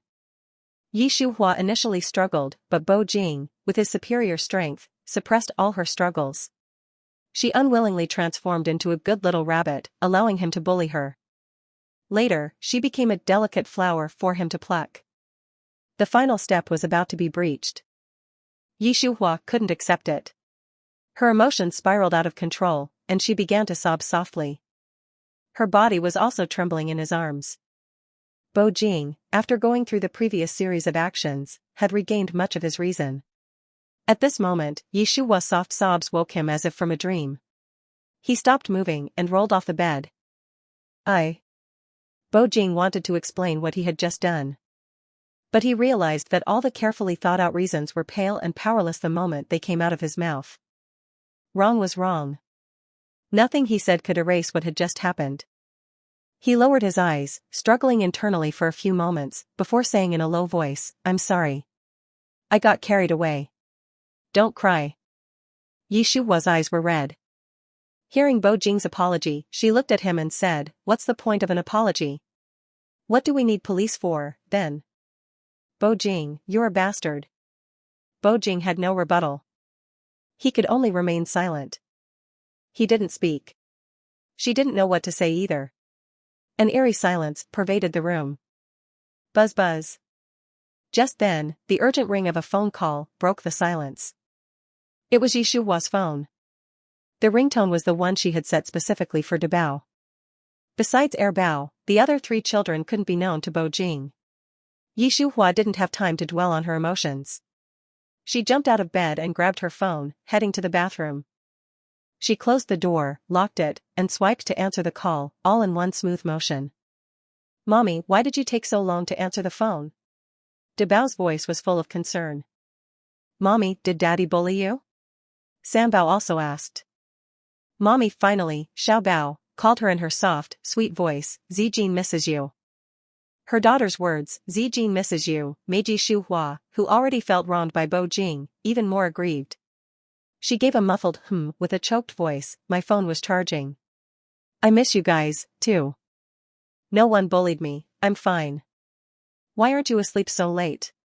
What will you do if you can't wake up and are late tomorrow morning?" The 3 little voices said in unison, "Mommy, don't worry, we can wake up." The soundproofing of the old mansion was exceptionally good. Yi Shuhua talked on the phone in the bathroom for over 20 minutes, and Bo Jing didn't hear a single word. But this very fact piqued his interest. He was dying to know who was calling Yi Shuhua, that they could talk for so long.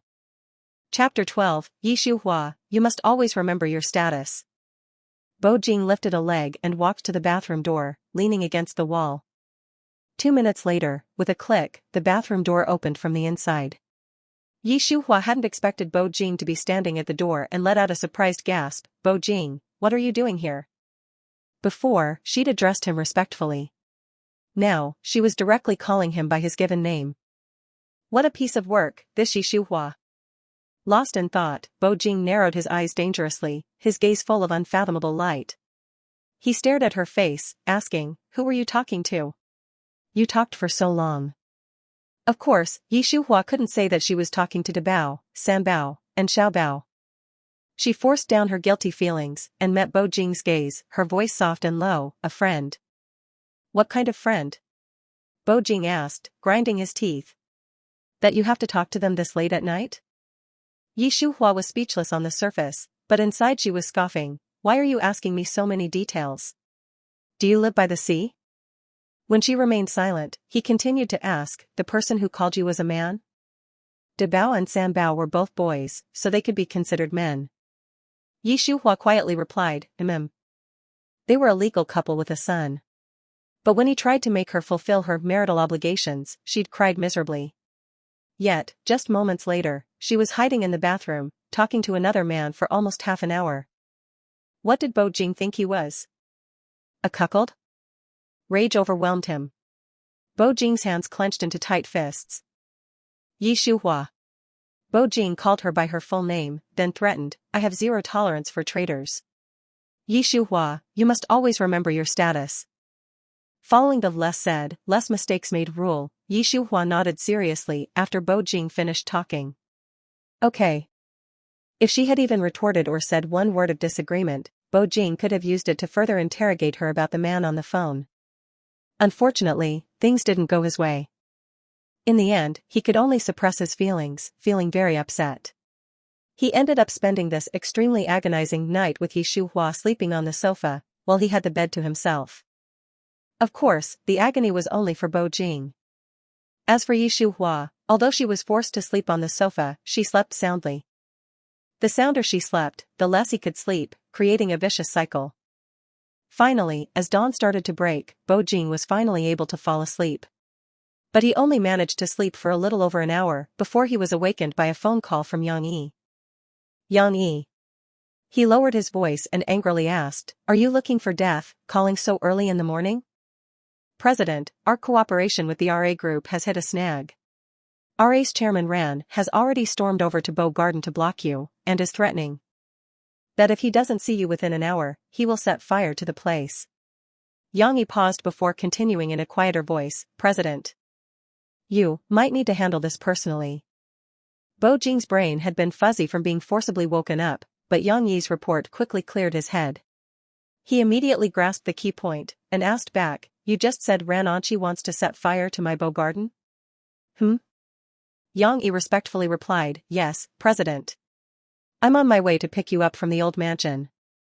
Speaking of RA Group's chairman, Ran Anchi, and Bo Jing's relationship, it wasn't just an ordinary one.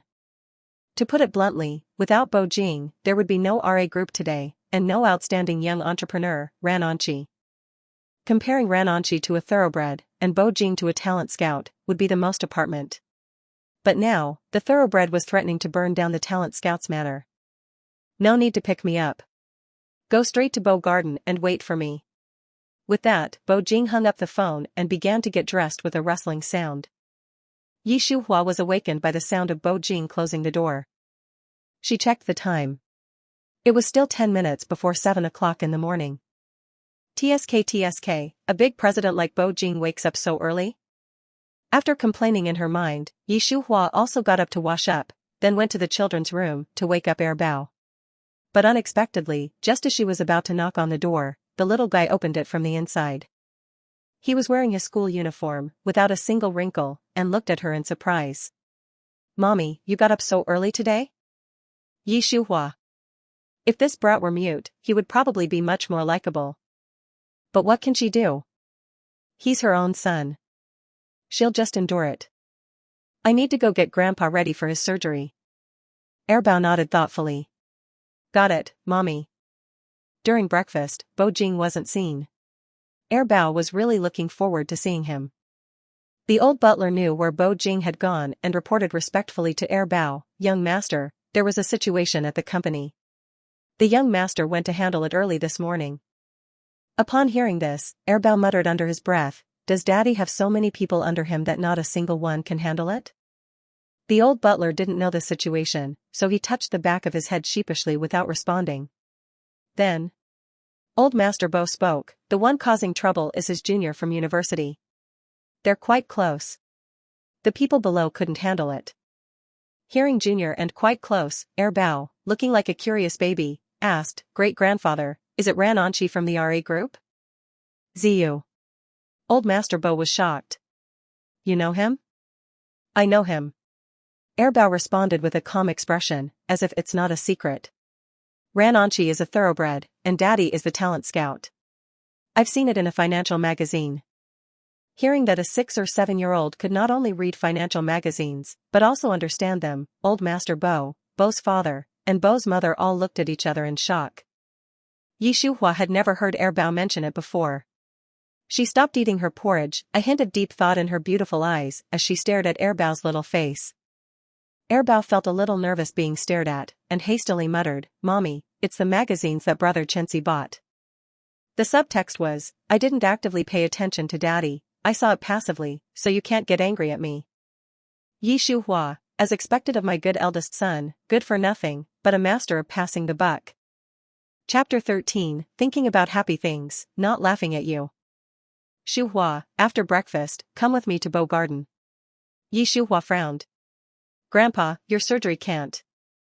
"I know my own body very well." "It doesn't matter whether it's earlier or later," Old Master Bo interrupted Yi Shuhua, speaking with great sincerity. "But that boy Bo Jing does things without any leniency.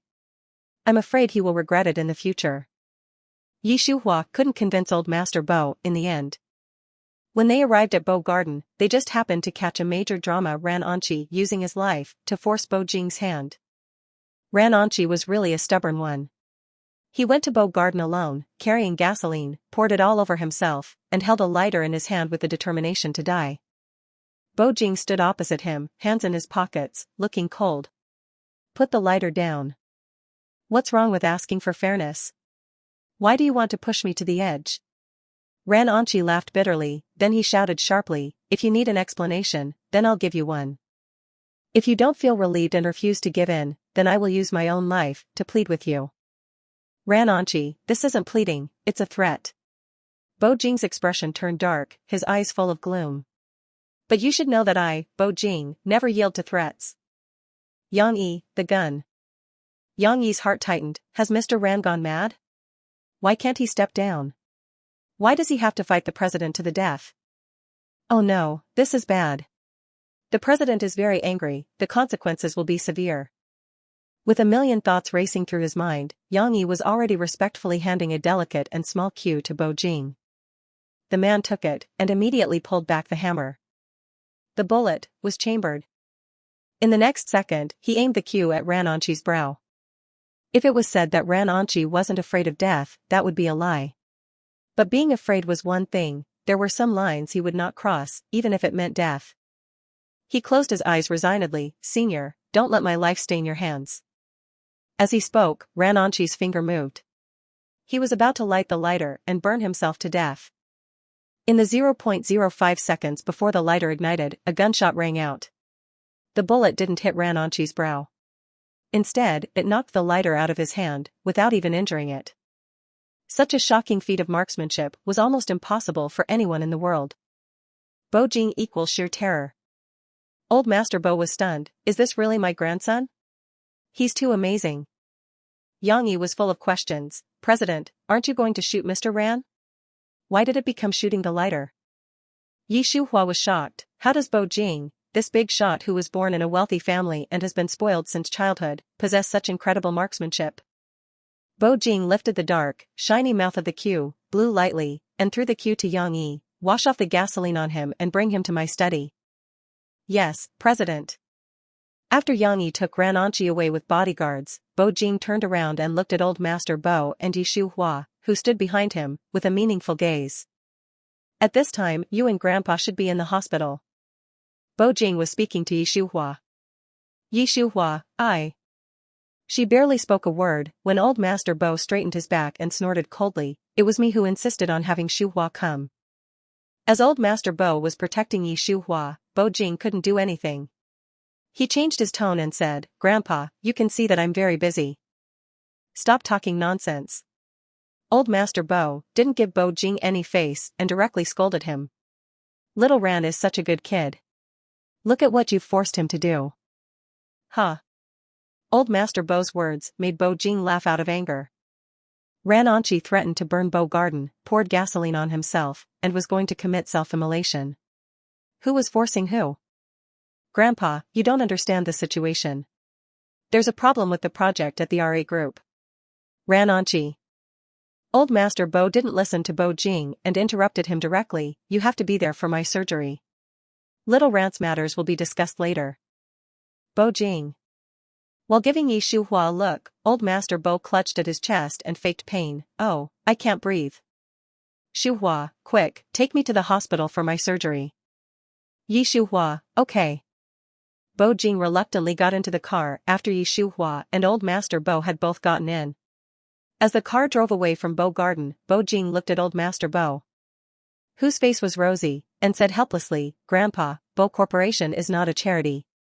Ran Anqi has repeatedly violated the contract. We can't keep tolerating it." Old Master Bo had his eyes open, but he closed them immediately after hearing Bo Jing's words. He started to pretend to be unconscious. Bo Jing felt like his punches had all landed on cotton. Pfft. Yi Shuhua couldn't hold it in any longer and laughed impolitely. Hearing that, Bo Jing glared at her fiercely, grinding his teeth. "Yi Shuhua, am I that funny?" Yi Shuhua shook her head like a rattle drum. "I was just thinking about some happy things, not laughing at you." Bo Jing. "Just don't say anything." Old Master Bo's condition was somewhat complicated. Before Yi Shuhua, no doctor in the world had dared to operate on him. Even though on the way here, Bo Jing was upset that Old Master Bo had interfered in Ran Anqi's affairs when they arrived at the hospital. And Old Master Bo was about to be pushed into the operating room, his eyes turned a little red. "Grandpa, I'll wait for you to come out." Old Master Bo patted Bo Jing's arm. The nurses pushed Old Master Bo into the operating room. Yi Shuhua, after changing her clothes, also walked to the door of the operating room. Seeing the worry on Bo Jing's face, she moved her red lips slightly. "Don't worry, I'm here." Hearing this, Bo Jing pulled his gaze away from the operating room and looked at Yi Shuhua. She was wearing a mask and cap, only revealing her eyes, but even so, her beauty couldn't be hidden. Thinking of last night, when she had pulled Old Master Bo back from the brink, Bo Jing's Adam's apple bobbed as he called her, "Yi Shuhua." "Yi Shuhua, My grandpa, I'm leaving him in your care." "Okay." Yi Shuhua smiled, her eyebrows curved like crescent moons. When Bo's parents arrived at the hospital, the surgery was already in progress. Bo Jing sat alone outside, waiting. Yang Yi was standing beside him. Bo's father and mother asked one after the other. "Son, how long has your grandfather been in there? Did Shuhua say when he will be out?" Bo Jing glanced at them, but didn't respond. Yang Yi smiled awkwardly and respectfully said to Bo's parents, "The surgery started an hour ago. Mrs. President said that it will take a maximum of 2 hours." Bo's parents said in unison, "Then it'll be soon. Hopefully everything goes well." No sooner had they said that when the operating light turned off. The operating room door opened, and a nurse walked out. Bo's father rushed over immediately. "Nurse, how is my father?" The surgery was very successful. Bo's father wanted to ask more questions, but another nurse pushed old Master Bo, who had completed his surgery, out of the room. Yi Shuhua followed behind him. Seeing that Bo's parents and Bo Jing were all there, she gave the nurse a few instructions before walking over and smiling. "Grandpa is fine, he'll wake up soon." Chapter 14, Bo Jing and I Don't Have Any Feelings. Bo Jing was busy dealing with the RA group's issues. After old Master Bo was transferred to the ward, Bo Jing stood by the hospital bed for a while, then turned to his parents. "Dad, Mom, call me when Grandpa wakes up." He was very busy, and Bo's parents knew it, so they didn't stop him. No sooner had Bo Jing stepped out of the ward than Yi Shuhua said to Bo's parents, "Dad, Mom, I'll go with him." Bo Jing was about to close the elevator door after getting in, when Yi Shuhua squeezed in. She had taken off her white coat, her long hair was down, and she looked radiant, so beautiful that it was hard to take one's eyes off her. Bo Jing kept staring at her after she entered the elevator. Yi Shuhua was embarrassed.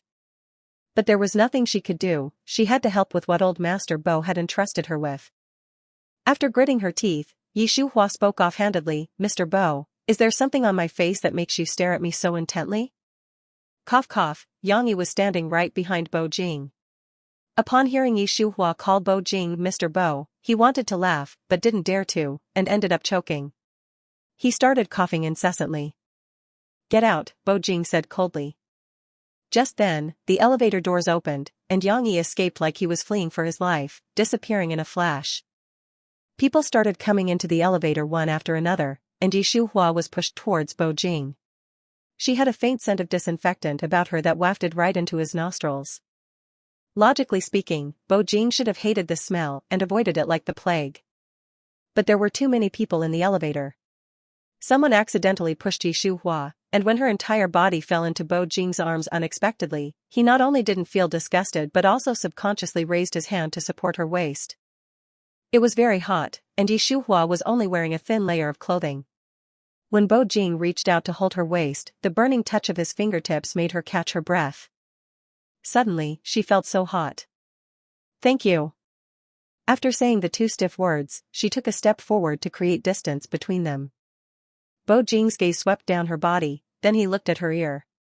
From this distance, he could see her earlobe was faintly pink.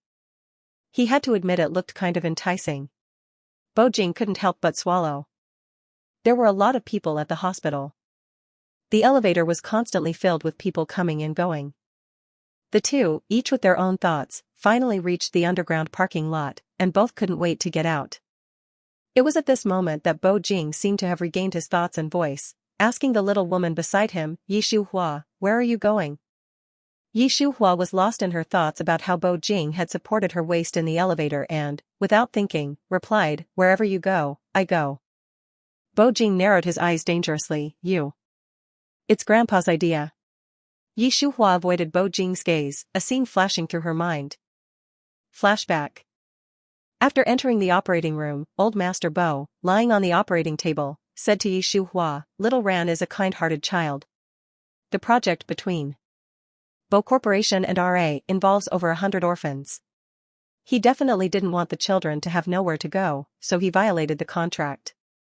Shuhua, you are Bo Jing's wife. Only you can convince him at this time." Yi Shuhua looked embarrassed. "Grandpa, Bo Jing and I don't actually have any feelings for each other, you." "Old Master Bo, Shuhua, he's my grandson. I've watched him grow up. I know him. He's different with you. trust me, he will listen to you. What if he doesn't listen? Old Master Bo was silent for a moment before saying, then you can say, Grandpa just had surgery, do you want to make him angry? End of flashback. Grandpa just had surgery, do you want to make him angry? Indeed, Bo Jing hesitated. Yi Shuhua struck while the iron was hot, putting aside Grandpa's intentions, I'm your wife now. You have no reason to refuse me. In the end, Bo Jing still brought Yi Shuhua back to Bo Garden with him. Yang Yi had ordered people to tie Ran Anji to a chair in the study, unable to move. He was very angry. Upon seeing Bo Jing and Yi Shuhua enter, he asked angrily, Senior, what exactly do you want? I said that I am responsible, why do you have to pursue it to the end? Those kids are innocent. They don't know anything, you. Ran Anji. Bo Jing called him by his full name, you're such a fool. As Bo Jing's words fell, Yang Yi came in from outside, placed a pile of documents on the table in front of Ran Anji, and untied him. At the same time, Bo Jing said again, open your eyes and take a good look at where those kids actually came from. After speaking to Ran Anji, Bo Jing turned to Yi Shuhua.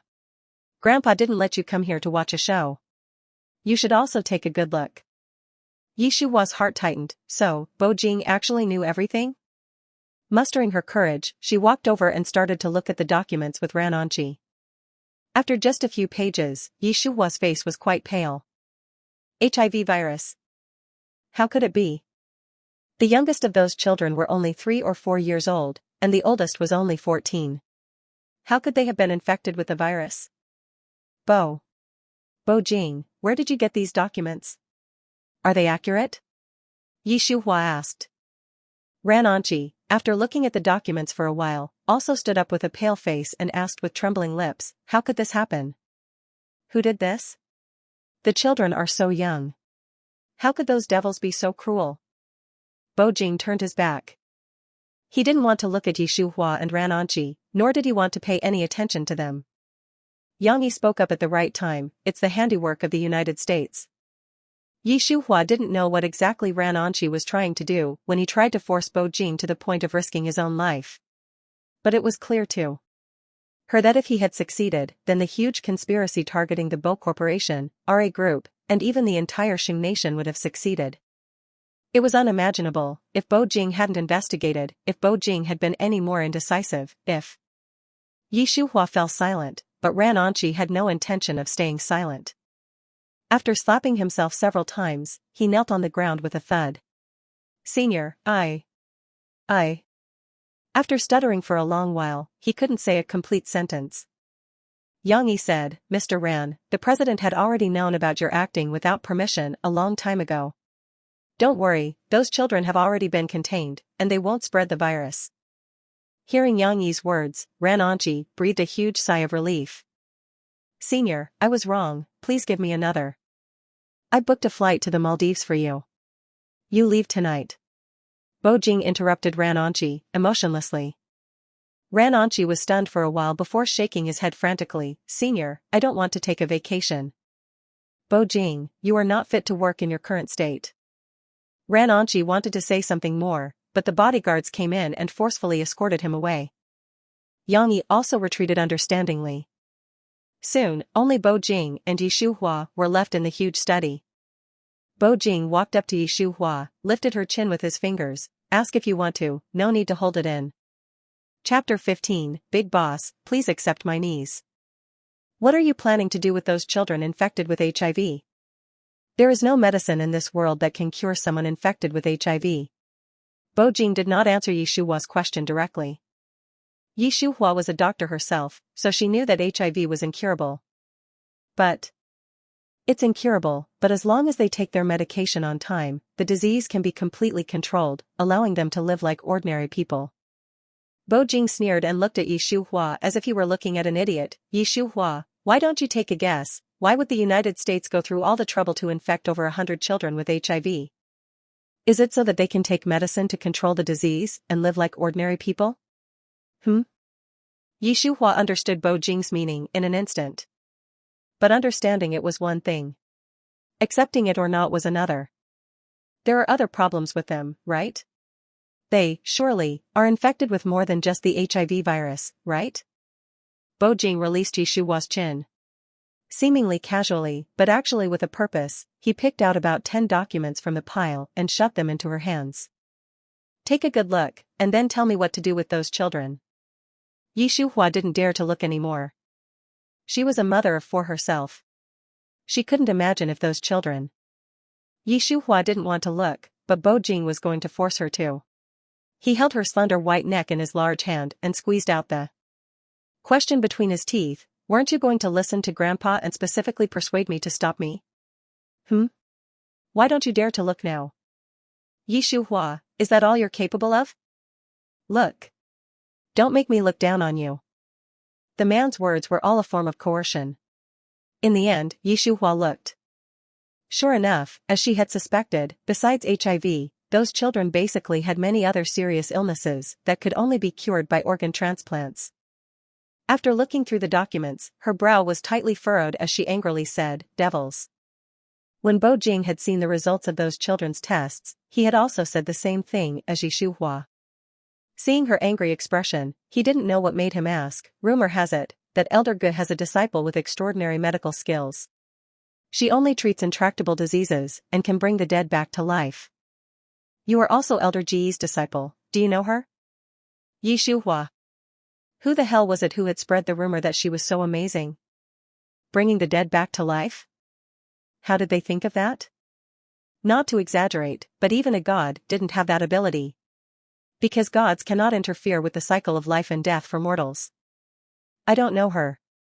Yi Shuhua glared at Bo Jing and clarified for herself, and there is no one in the world who can bring the dead back to life. Mr. Bo, we need to believe in science, not engage in futile superstitions. Bo Jing didn't believe in people bringing the dead back to life either, so he was not surprised by Yi Shuhua's answer. It was just, when she was angry, she directly called his name, but now she was calling him Mr. Bo again? Huh. Bo Jing sneered, unclear if he wanted to teach Yi Shuhua a lesson or something else. He suddenly made a move and pinned her to the study's desk. Yi Shuhua was shocked and bewildered. She tried to push him away, but discovered that he was incredibly strong. She couldn't push him away, anyway. The desk was very hard, and it was very uncomfortable lying on it. What are you doing? Let me go. Not only did the man not release Yi Shuhua, but he also used his body to press her down. He placed his thin, sensual lips by her ear. And breathed as if whispering, "You started seducing me in the elevator, but now you're calling me Mr. Bo. What's the logic in that?" Yi Shuhua? Say, seducing. Where had she seduced him? Was there a problem with her memory, or was he hallucinating? Are you maybe misunderstanding something about me? It's not a misunderstanding. Bo Jing said with conviction, you deliberately bumped into my arms in the elevator. Your ears and face were flushed red. Yi Shuhua, you were clearly seducing me. Yi Shuhua's lips twitched slightly, I was pushed by people. Explanation is just covering up. And covering up is the truth. Bo Jing acted like he wasn't going to hold it against her. Is it that difficult for you to admit it? We are certified to do it. Even if you deliberately seduce me, it's fine. Yi Shuhua. Big boss, your hallucination is really something. You're almost as narcissistic as a narcissist. Please accept my knees. If you think I'm seducing you, then I'm seducing you. I'm too lazy to talk to you. Yi Shuhua couldn't push Bo Jing away, so she simply raised her hand and smacked his arm. Now, please get off me. Bo Jing ignored her. Yi Shuhua grit her teeth. Bo Jing, what exactly do you want to do? I took the bait. He said inexplicably. Yi Shuhua was full of questions. The man ran his fingers over her porcelain-like skin. Mrs. Bo, if we have nothing else to do, how about we relive the old dream of that night 7 years ago? Yi Shuhua's scalp tingled at Bo Jing's words. His fingers on her cheek made her tense up to the point that she couldn't breathe properly. I'm not interested. She said hastily, Bo Jing, don't mess around. The man chuckled, you seduced me, I took the bait. Is it too late to say you're not interested? Yi Shuhua said, it's not too late. At any time I have the right to say no. Yi Shuhua thought to herself, am I crazy? I seduced you? I wish I could be as far away from you as possible, you hear me, Bo Jing? Just wait, I was able to do the leave the father, keep the child trick once, and I can do it again. We're husband and wife. Bo Jing emphasized their marital relationship. Shuhua wasn't going to give up either, and she retorted, gritting her teeth, marital. Is also a crime. Bo Jing suddenly felt his temples throbbing. At the same time, the scene of Shuhua hiding in the bathroom to talk to another man at the old mansion flashed through his mind again. Good. Very good. Shuhua, you have successfully aroused my disgust. Standing up and fixing his tie, Bo Jing yelled coldly at Shuhua, get out. Shuhua, while quickly leaving the study, didn't forget to curse internally, Bo Jing, that idiotic man, he is just a moody lunatic. Yang Yi returned after Shuhua left the study. He respectfully reported to Bo Jing, President, there is progress on the matter you asked me to investigate. Hearing this, Bo Jing pulled himself out of the unpleasant mood Shuhua had put him in and asked, tersely, who is the man? Yang Yi. The IP is overseas. Our people have retrieved some information. Bo Jing narrowed his eyes. Speak. Yes, President. While answering, Yang Yi handed Bo Jing a personal profile. Einar, 47 years old, drugs, murder, robbery, he has participated in almost every activity in the gray area. Listening to Yang Yi's report, Bo Jing didn't even take the profile. But his face darkened visibly. Shuhua, you really have no taste. You're interested in someone like that. Just how desperate are you? Chapter 16, Are you arguing? In a cold war? The atmosphere inside the study suddenly turned bone-chillingly cold. Yang Yi, who was very close to Bo Jing, was terribly frightened. Even though he truly didn't think that the president's wife could be so confused as to have any feelings for such a trashy man as Einar, but the words reached his lips, only to be pushed back by his president's terrifying expression. The more you say, the more mistakes you make. What if the president's wife really did have something going on with that Einar? Yang Yi was afraid he wouldn't be able to clear his name even if he jumped into the Yellow River. No sooner had Yang Yi finished his thought when Bo Jing spoke again. He instructed, Yang Yi, send people to monitor Shuhua 24/7, and report immediately if there's anything unusual. On another note. After counterattacking the hackers who had tried to investigate them, Sanbao used his break time to call Shuhua. When Shuhua received Sanbao's call, she had just stepped out of Bo Garden. Listening to her son happily talk about how he had counterattacked the hackers who were investigating them and even gave them information about an explosive man, Shuhua's gloomy mood, due to Bo Jing, immediately improved. A small curve appeared on her lips, and she praised Sanbao with a smile, Zenon, you did a great job. Mommy, Xiaobao's voice came from the receiver, making Shuhua's heart melt, is that Mommy? Third brother, I want to talk to Mommy too. Sanbao was especially fond of his little sister, and immediately told Shuhua, Mommy, I'm giving the phone to Zijing. Shuhua, okay. Mommy, Zijing misses you so much. After some rustling noises, Xiaobao's soft, childlike voice reached Shuhua's ears. Baby, Mommy misses you too. Since the children were born, Shuhua had never been separated from them for more than 24 hours. But this time. Zijing, have you been picky about your food? Have you been listening to Ziming and Zenon? Xiaobao replied quickly, her tone rising, Mommy, I've been a good girl, I even ate a lot of spinach this morning. Brother Chenzi even praised me. Shuhua replied with a my Zijing baby is becoming more and more sensible. I'm so proud. The mother and daughter chatted for a while longer, then Xiaobao suddenly asked Shuhua in a childlike voice, Mommy, if I get a perfect score on my test, will you meet me? Calculating the time, the school was going to have a test in a couple of days. But it was very likely that Bo Jing had sent people to monitor her. Now was not the time to meet. Mommy, can we? Xiaobao had been attached to her since she was little. Shuhua truly couldn't find a way to refuse her, especially with her sweet, soft voice. She didn't want to disappoint her daughter. Okay. Yay, thank you Mommy, Mommy Zijing loves you the most. Just then, the school bell rang. Mommy, class is starting, bye-bye. Shuhua, study hard, bye-bye. Over the next 2 days, Shuhua and Bo Jing fell into a cold war. They didn't even greet each other when they met, and they didn't even go to the hospital to see old Master Bo together. When old Master Bo asked, they both had the same excuse: their schedules didn't line up, they were both busy. Old Master Bo, who could see through the situation, was anxious, but didn't show it. He secretly asked Bao, Ziyu, tomorrow is Saturday, do you want to go out and play? Bao had made plans to meet Debao, Sanbao, and Xiaobao tomorrow, and was worried that he couldn't find a chance.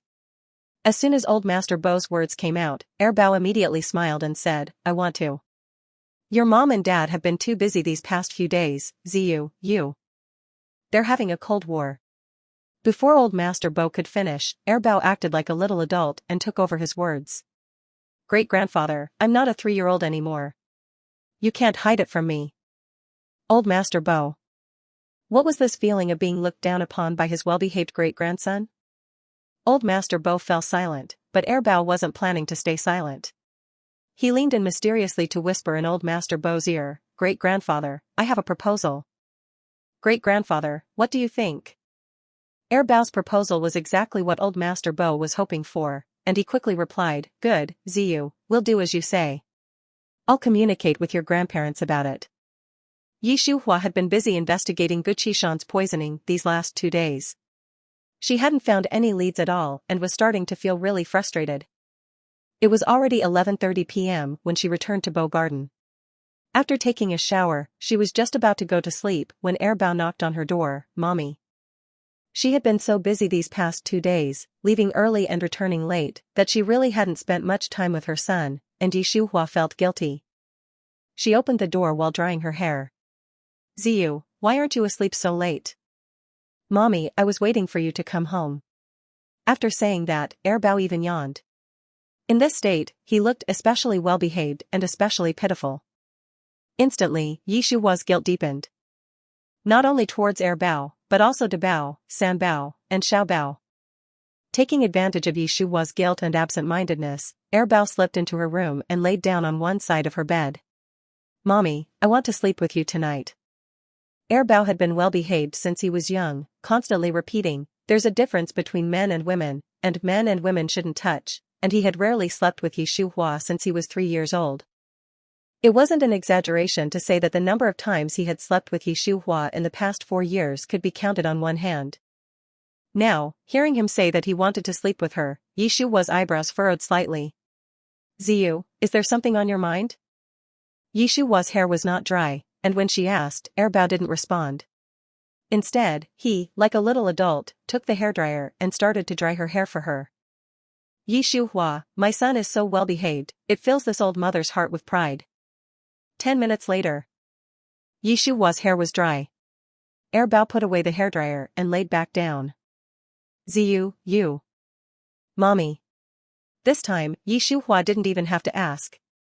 Bao spoke directly, Zijing and the others and I have made plans to meet at the mall tomorrow. Shuhua was stunned for 2 seconds, then said, When did you plan it? I don't know about this. We planned it at school today. While saying this, Bao acted like a spoiled child and shook her arm.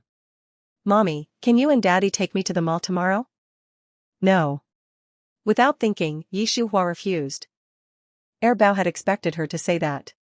He asked with a deep, black pair of eyes full of curiosity, but Daddy has already agreed. Mommy, are you not agreeing because you're afraid? Shuhua's lips twitched slightly. Me? Afraid? Afraid of what? Bao analyzed carefully, you and Daddy are arguing and having a cold war. You're definitely afraid that it'll be awkward to be with Daddy. Arguing? In a cold war? Shuhua repeated her son's words, narrowed her eyes, and asked, Is that what he told you? Chapter 17, Daddy, do you suspect Mommy is cheating on you? Bao answered a non-related question, Mommy, so would you really be awkward? Of course not. Then will you go with us? Yes. A mischievous smile appeared on Bao's face. Okay, it's a deal then. Good night, Mommy. It wasn't until Bao was fast asleep that Shuhua, listening to his increasingly even breathing, realized she'd been tricked by a 7-year-old kid. Shuhua, you're really confused. How could you be goaded into agreeing by this brat, Ziyu? Lost in thought, she didn't forget to tuck Bao's blanket around him, worried that the air conditioning might blow on his belly button and give him diarrhea tomorrow. Sigh. It really isn't easy being a mother. The next day, Bao got up quietly at less than 7 o'clock and left Shuhua's room to go to Bo Jing's. Bo Jing was sleeping. He suddenly opened his eyes, realizing someone was looking at him from the side of the bed. Upon closer inspection, it was Bao. "Daddy, good morning." Seeing Bo Jing open his eyes, Bao waved his hand with a smile, greeting him. Bo Jing. Hadn't he locked the door? He was sure he had locked it. How exactly did this brat, Yeeziyu, get in? Daddy, do you want to ask how I got in? Bao blinked his dark eyes. If you want to know, I can tell you. Bo Jing was already waiting for Bao to continue speaking, but he just remained silent, staring intently at Bo Jing. The father and son began a staring contest. Until Bo Jing's handsome brows furrowed slightly, and he asked Bao, "Aren't you going to say it?" Bao, "I have the key." After he finished speaking, he raised his small hand. Indeed, there was the key to Bo Jing's room pinched between his fingers. How did you get this key? If Bo Jing remembered correctly, he'd ordered his men to lock it in the safe. Daddy, your safe is too lame. I just pressed it a few times, and it opened. Bao complained with disdain, not forgetting to give Bo Jing some advice. Next time try something more complex. A Craftsman Heart safe would be great, you deserve it. Bo Jing had heard of Craftsman Heart. It was a company that specialized in making safes. Although it had only been established for 3 years, it had been very popular among the wealthy. You've used it? Bo Jing had a new train of thought, asking the question that made Bao dumbfounded. This. Shouldn't a normal person be saying, "Okay, I'll try it next time"? As expected of his godlike daddy, even when faced with someone else's recommendation, his reaction is just so unconventional. I haven't used it, but I am one of the founders of Craftsman Heart. Bao muttered softly. However, he could only think about the latter words in his head. This was his secret, a secret that even Mommy, Bao, Sanbao, and Xiaobao didn't know. He was waiting. He was waiting for Craftsman Heart to grow bigger and stronger, and then he would give it to Mommy as a gift, to thank her for giving birth to them, and for raising them. Bo Jing didn't dwell on the safe or Bao opening his door without permission. He changed the subject. What is it? Bao was stunned by the question. Bo Jing reminded him coldly, you only have 2 minutes. Knowing that his daddy wasn't joking, Bao quickly said the most important thing, Daddy, I want to go to the mall with you and Mommy. Bo Jing was happy to go to the mall with his son. But with Shuhua, that was another matter. I'll take you. Bao emphasized quietly, Daddy, not you, but you and Mommy together. I don't have time. Bao thought in his heart, Daddy is really a dense and straight man. If Mommy hadn't approached him with a goal in mind, he would probably be a bachelor for life. Where would he find children as adorable as me, Bao, Sanbao, and Xiaobao? Bao said out loud, but Mommy already agreed. Daddy, it's just an argument, it's not a big deal. People say that after a couple argues, they make up by the end of the night. You and Mommy. Before Bao could even finish, Bo Jing said through gritted teeth, I will not reconcile with her. Last time, it was a misunderstanding about the professor at Jiangqing University, but the matter with that Einar was most likely true. What was Bo Jing's status? How could he possibly tolerate such a humiliation? He had decided he would keep the son. As for her, the lawyer is already drafting the divorce agreement. You have to choose between me and her. Bao? 1 minute Mommy was saying that he had to choose between her and Daddy, and the next Daddy was saying that he had to choose between him and Mommy. It was really inexplicable. Besides, he was a big kid now, not 3 years old. Why should he choose just because they told him to? Couldn't he have his own ideas? Was it too much to want both Daddy and Mommy for himself, Bao, Sanbao, and Xiaobao? He thought so in his heart, and he also asked it out loud, filled with anger, why do I have to choose? I just want both Daddy and Mommy, is that too much to ask? Bo Jing was stunned by the question. Was it too much to want both Mommy and Daddy? No, it wasn't too much. Not at all.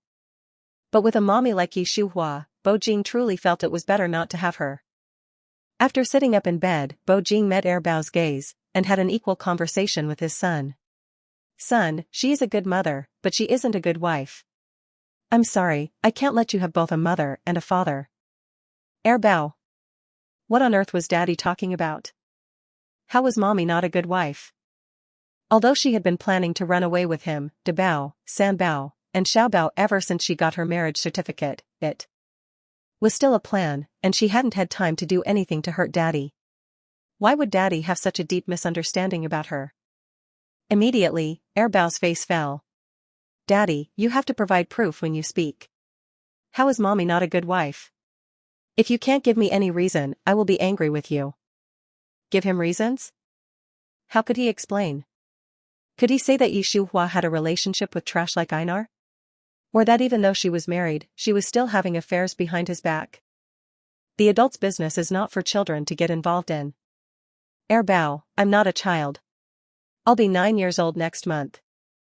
Note, 7 years old, 9 in Chinese age. Bo Jing's head hurt at that. As expected of Shuhua's son. His stubbornness is really similar to hers. He reached out and rubbed Bao's head, saying helplessly, some things, whether you are 9 or 19, you are not suitable to know. Bao was very smart.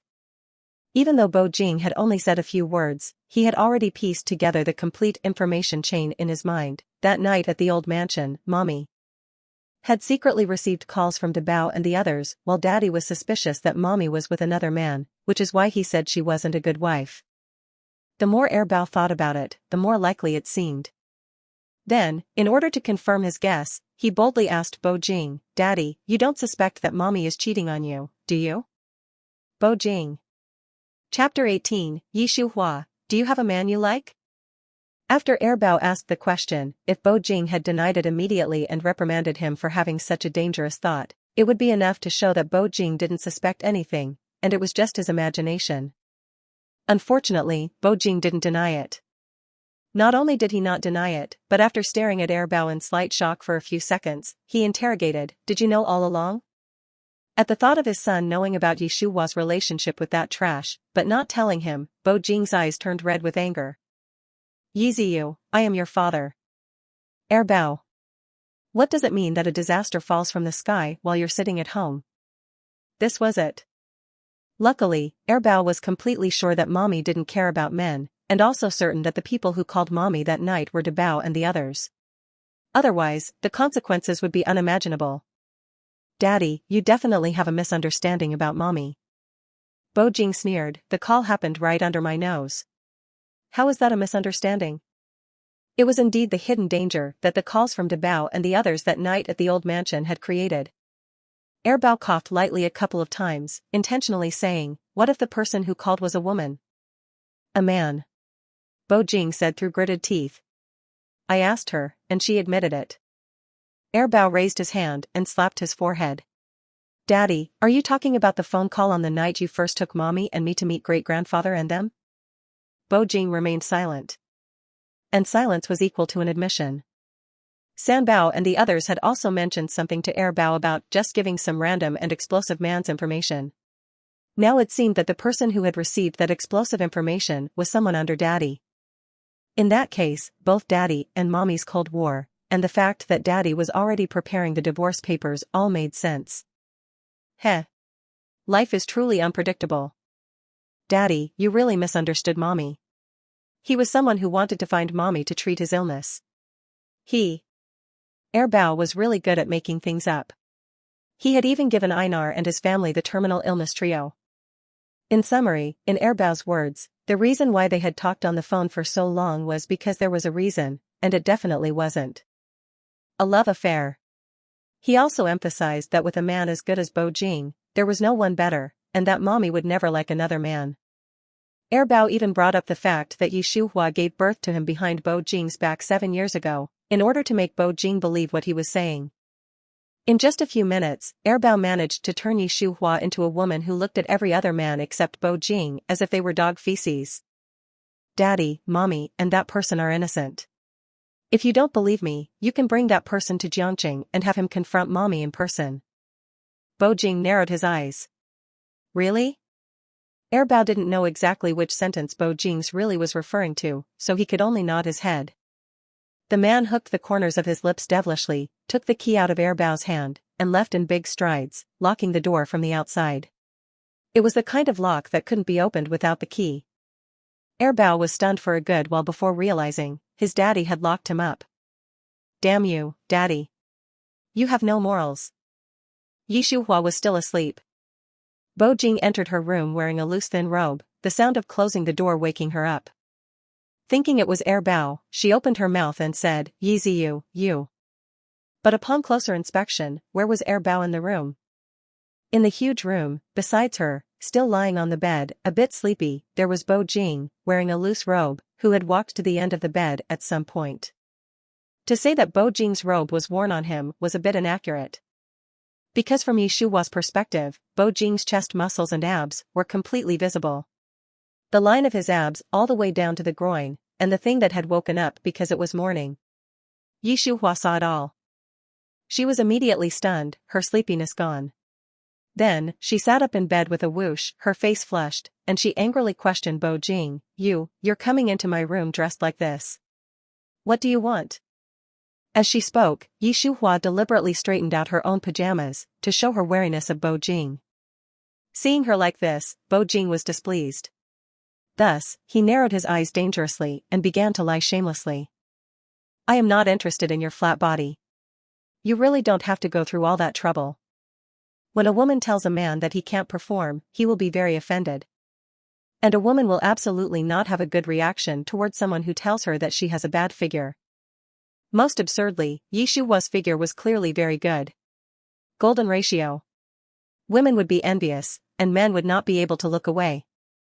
Bo Jing, that dog of a man, used the word flat to describe her body. He must be blind. If your eyes are useless, donate them to those who need them. It'll be a good deed. Bo Jing didn't respond to Shuhua's words.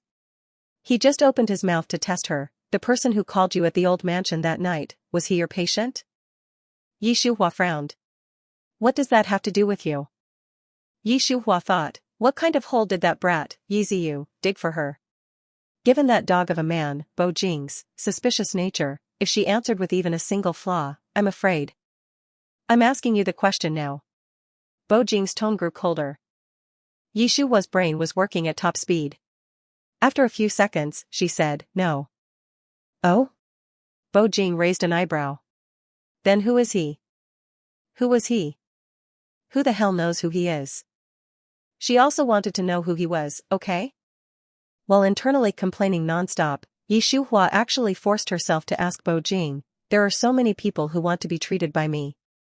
Why do you care who he is?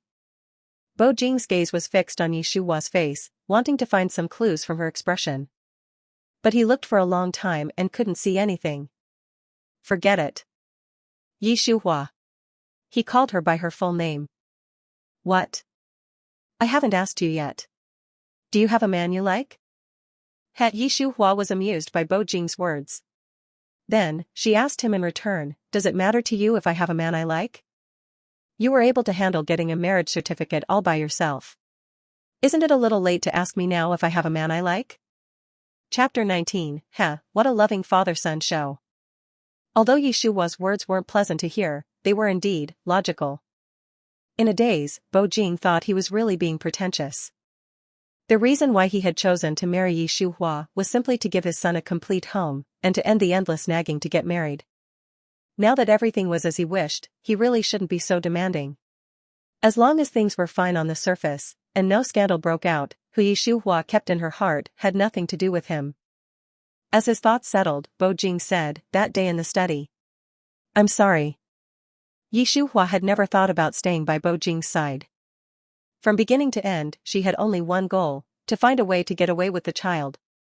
Her eyes flickered slightly. Don't do it again. The mall opened at 10 o'clock.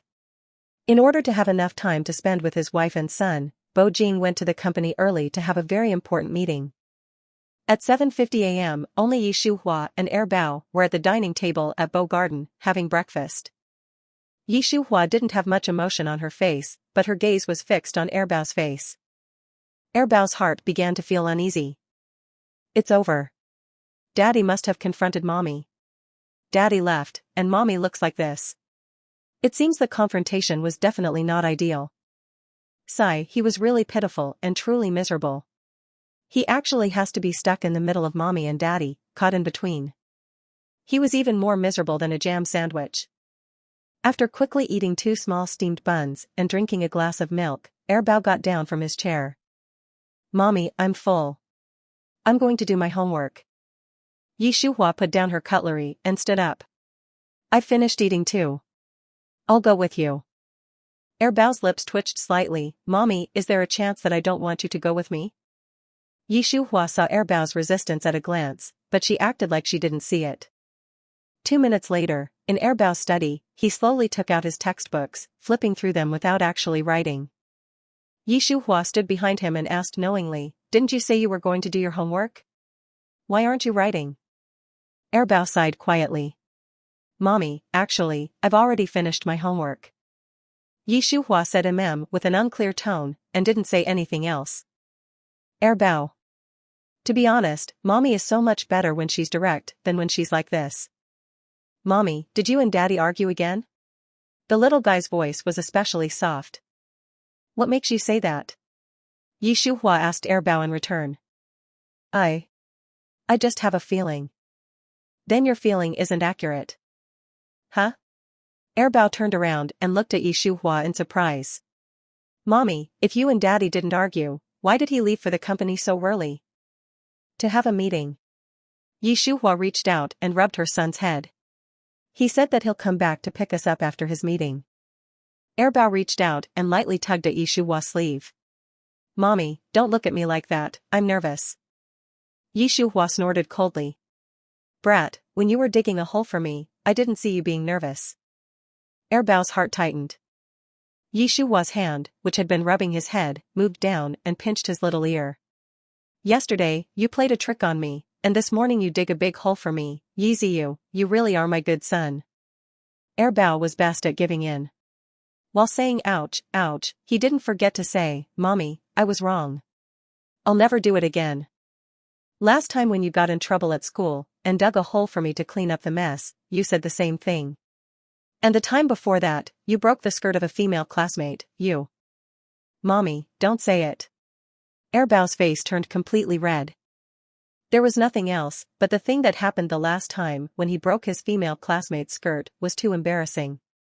He still remembered that the first thing the female classmate's parents said to him when they saw him at school was, you little hooligan. Then explain everything to me.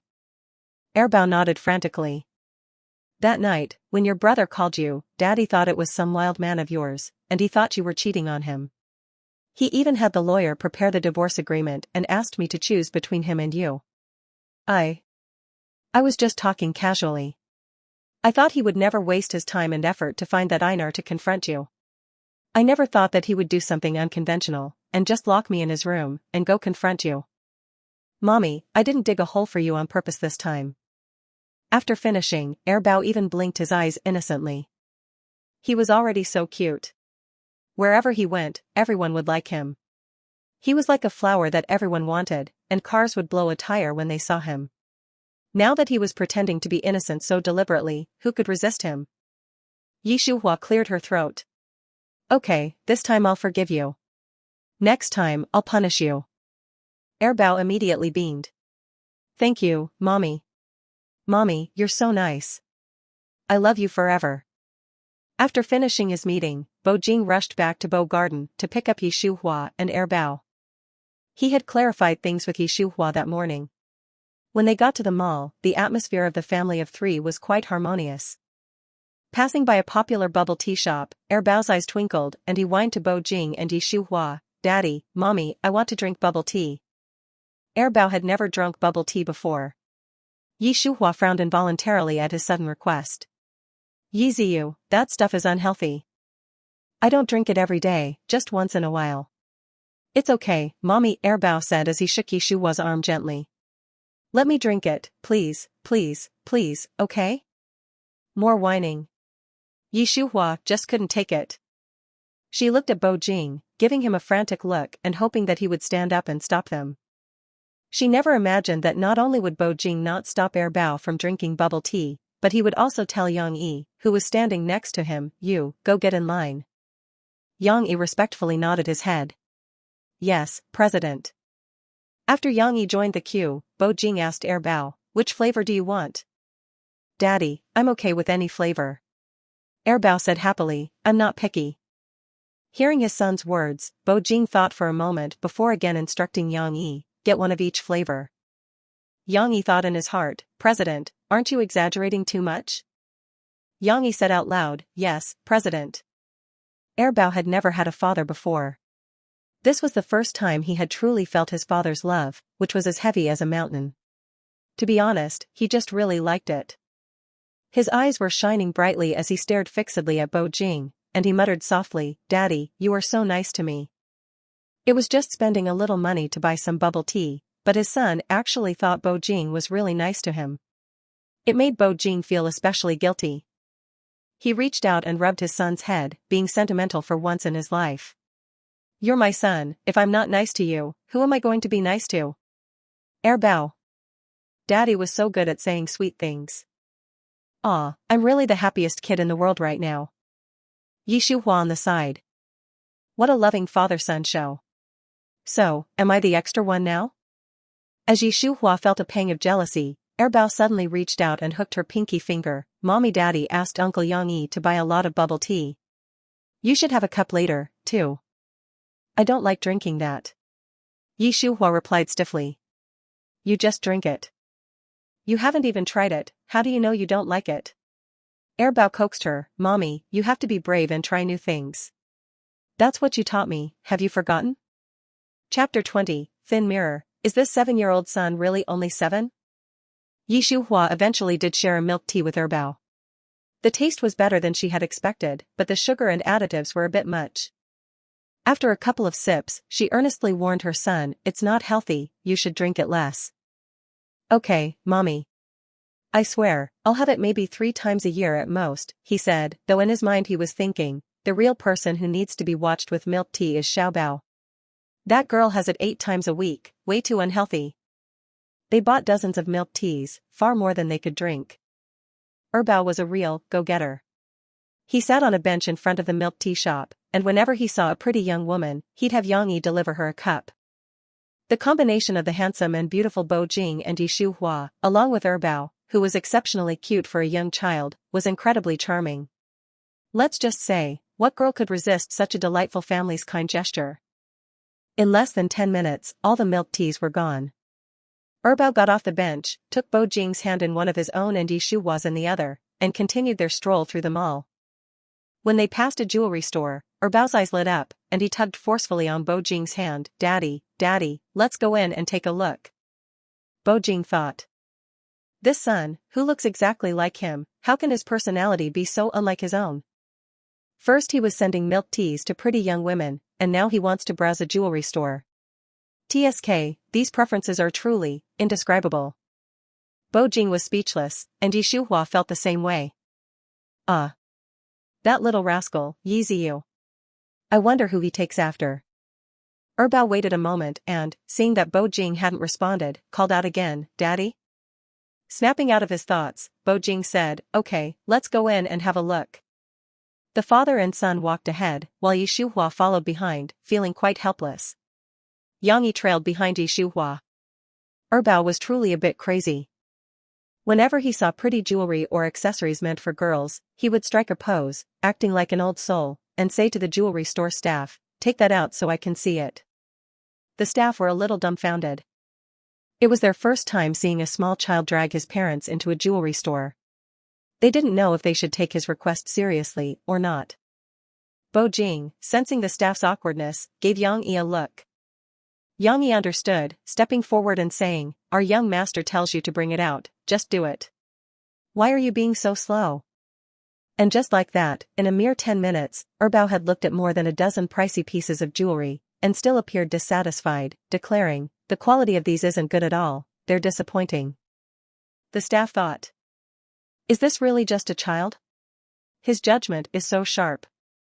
They recalled that the last person to have such a discerning eye and buy their shop's prized treasure was a prominent figure in the jewelry industry. It truly proved the saying, you can't judge a book by its cover, and you can't measure the sea with a cup. At this moment, the staff could no longer treat Bao like a child and their attitude became much more respectful. "Young master, our shop has a prized treasure. If you're interested, how about moving to a quieter space to take a look?" Hearing the words, prized treasure, Bao's eyes immediately lit up. "What are we waiting for? Lead the way." Bo Jing thought. Is this son, who fell from the sky, really only 7? The way he acts seems more like a successful adult in certain fields. Shuhua thought. That little rascal Yi Ziyu, I've told him countless times to be a little low-key in front of strangers and not too flamboyant, why won't he ever listen? Oh well, he's my child. What can I do? The key to handling him was to tolerate. The staff led Bo Jing, Shuhua, and their entourage to an office upstairs in the mall, where a craftsman's heart safe was kept. In front of them, the staff openly opened the safe and took out an exquisite box. As the staff prepared to display the store's prized treasure, Yang Yi asked suspiciously, "You said this is your store's prized treasure, something this valuable. Isn't it inappropriate to open the safe in front of us like this?" The staff had already placed the eternal light treasure on the table. Upon hearing Yang Yi's question, he smiled slightly. The craftsman's heart safe is different from other brands. It doesn't matter how many people watch me open it, you don't need to worry about the password being leaked. Yang Yi was surprised and asked, why is that? The combination of traditional safes and AI technology is what makes it special. It's a key feature of the Craftsman's Heart brand. I can't explain it exactly. If you're interested, you can find more information on their website. With that said, the staff changed the topic, addressing Bao as young master, and began to describe the prized treasure, Eternal Light. Eternal Light includes 2 earrings, a necklace, and a ring. After describing the pieces, the staff asked Bao earnestly and confidently, "Young master, do you find it pleasing?" Bao definitely found it pleasing. Just from a glance, he could tell that Eternal Light was not a modern creation. If he could get his daddy to buy it for his mommy, it would surely deepen their relationship. Yes, that's right, from the moment he stepped into the jewelry store, Bao's goal was to get Bo Jing to buy a set of jewelry for Shuhua. He believed that all relationships could be nurtured and deepened over time, eventually becoming inseparable. Since daddy and mommy had been together and had him, Daba, Sanbao, and Xiaobao, there was no way they felt nothing for each other.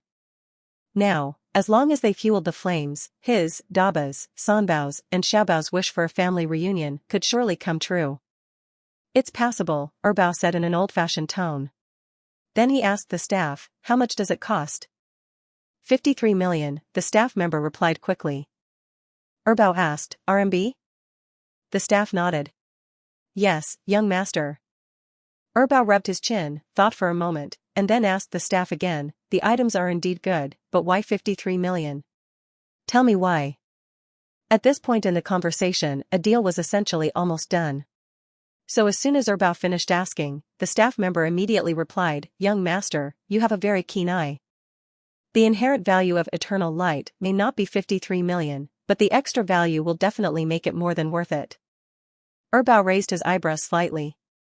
Explain that in detail. Young master, Eternal Light belonged to the first queen of the British Empire. It dates back more than 300 years. When Bao heard the words, Queen of the British Empire, he had already made up his mind. After the staff had finished speaking, he immediately looked at Bo Jing. Daddy. Bo Jing hummed in response, asking his son, do you like it? Bao smiled mysteriously without giving a direct answer. Instead, he tiptoed and whispered 2 sentences in Bo Jing's ear.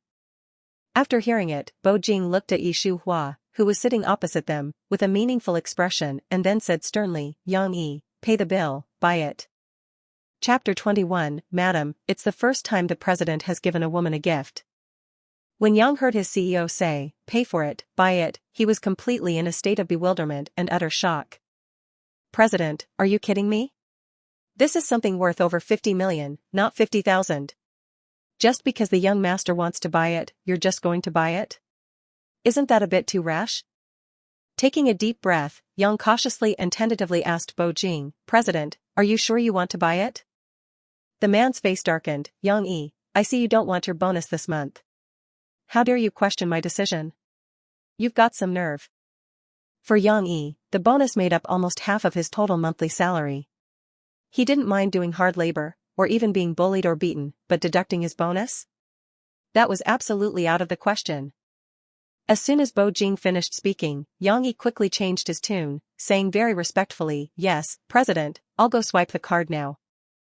With that, Yang Yi walked towards the staff, just about to start negotiations, when Bao slowly spoke up again. "The eternal light is nice. But I don't like the number 53 million, it's not very romantic. I think 52,001,314 would be better, I like this number." Bao was talking to the staff, and his haggling style was straightforward, without any hesitation. The staff member never expected that while the adults weren't bargaining, the little kid would be the one haggling. For a moment, the expression on his face was a little blank. "Bao, deal? If not, we're leaving." Jewelry like the eternal light, which is priced higher than market value, is not something most people would buy. The higher-ups had already given them a death order. They had to sell the eternal light within 3 months, or they would all be fired.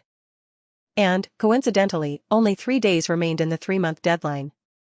Although Bao had knocked off almost $1 million from the price, which would reduce his commission a lot and also draw criticism from above, it was nothing compared to losing his job. "Young master, you're a straight shooter. Okay, 52,001,314 it is." After Yang Yi went to pay, the staff quickly brought over the packaged eternal light. "Young master, here you go." Bao didn't reach out to take it, but instead whispered to Bo Jing, "Daddy." The man hummed an acknowledgement, then took the eternal light from the staff's hand. He walked in front of Yi Shuhua and handed it over. Yi Shuhua had already been aware when Bao whispered to Bo Jing. Now, watching Bo Jing hand over the eternal light, she couldn't quite describe her feelings. "Mommy, Daddy bought it for you, take it quickly," Bao urged. "Madam, it's the first time the president has given a woman a gift," Yang Yi chimed in. Yi Shuhua's mouth twitched slightly. She looked at Bao, thinking to herself, "You little rascal, you're digging a pit for your old mom again. Just wait until we get home, I'll deal with you." Bao was so scared by Yi Shuhua's gaze that his back went cold and he quickly hid behind Bo Jing. Seeing this, Yi Shuhua snorted inwardly, "Little rascal, now that you have a dad, you've got a backer, huh? Then you better hide well and stay close to your backer." With her mind full of thoughts, Yi Shuhua actually already took the eternal light from Bo Jing's hand. "Thank you." Heavens no, Yi Shuhua actually wanted to refuse, to say she couldn't accept such an expensive gift from Bo Jing. But as soon as she thought of how he would likely misinterpret her refusal, causing some kind of unnecessary trouble, she gave up the idea. Well, best to have one less problem than one more. For the rest of the way, Bao clung to Bo Jing, not giving himself and Yi Shuhua any opportunity to be alone. His strong survival instinct was on full display.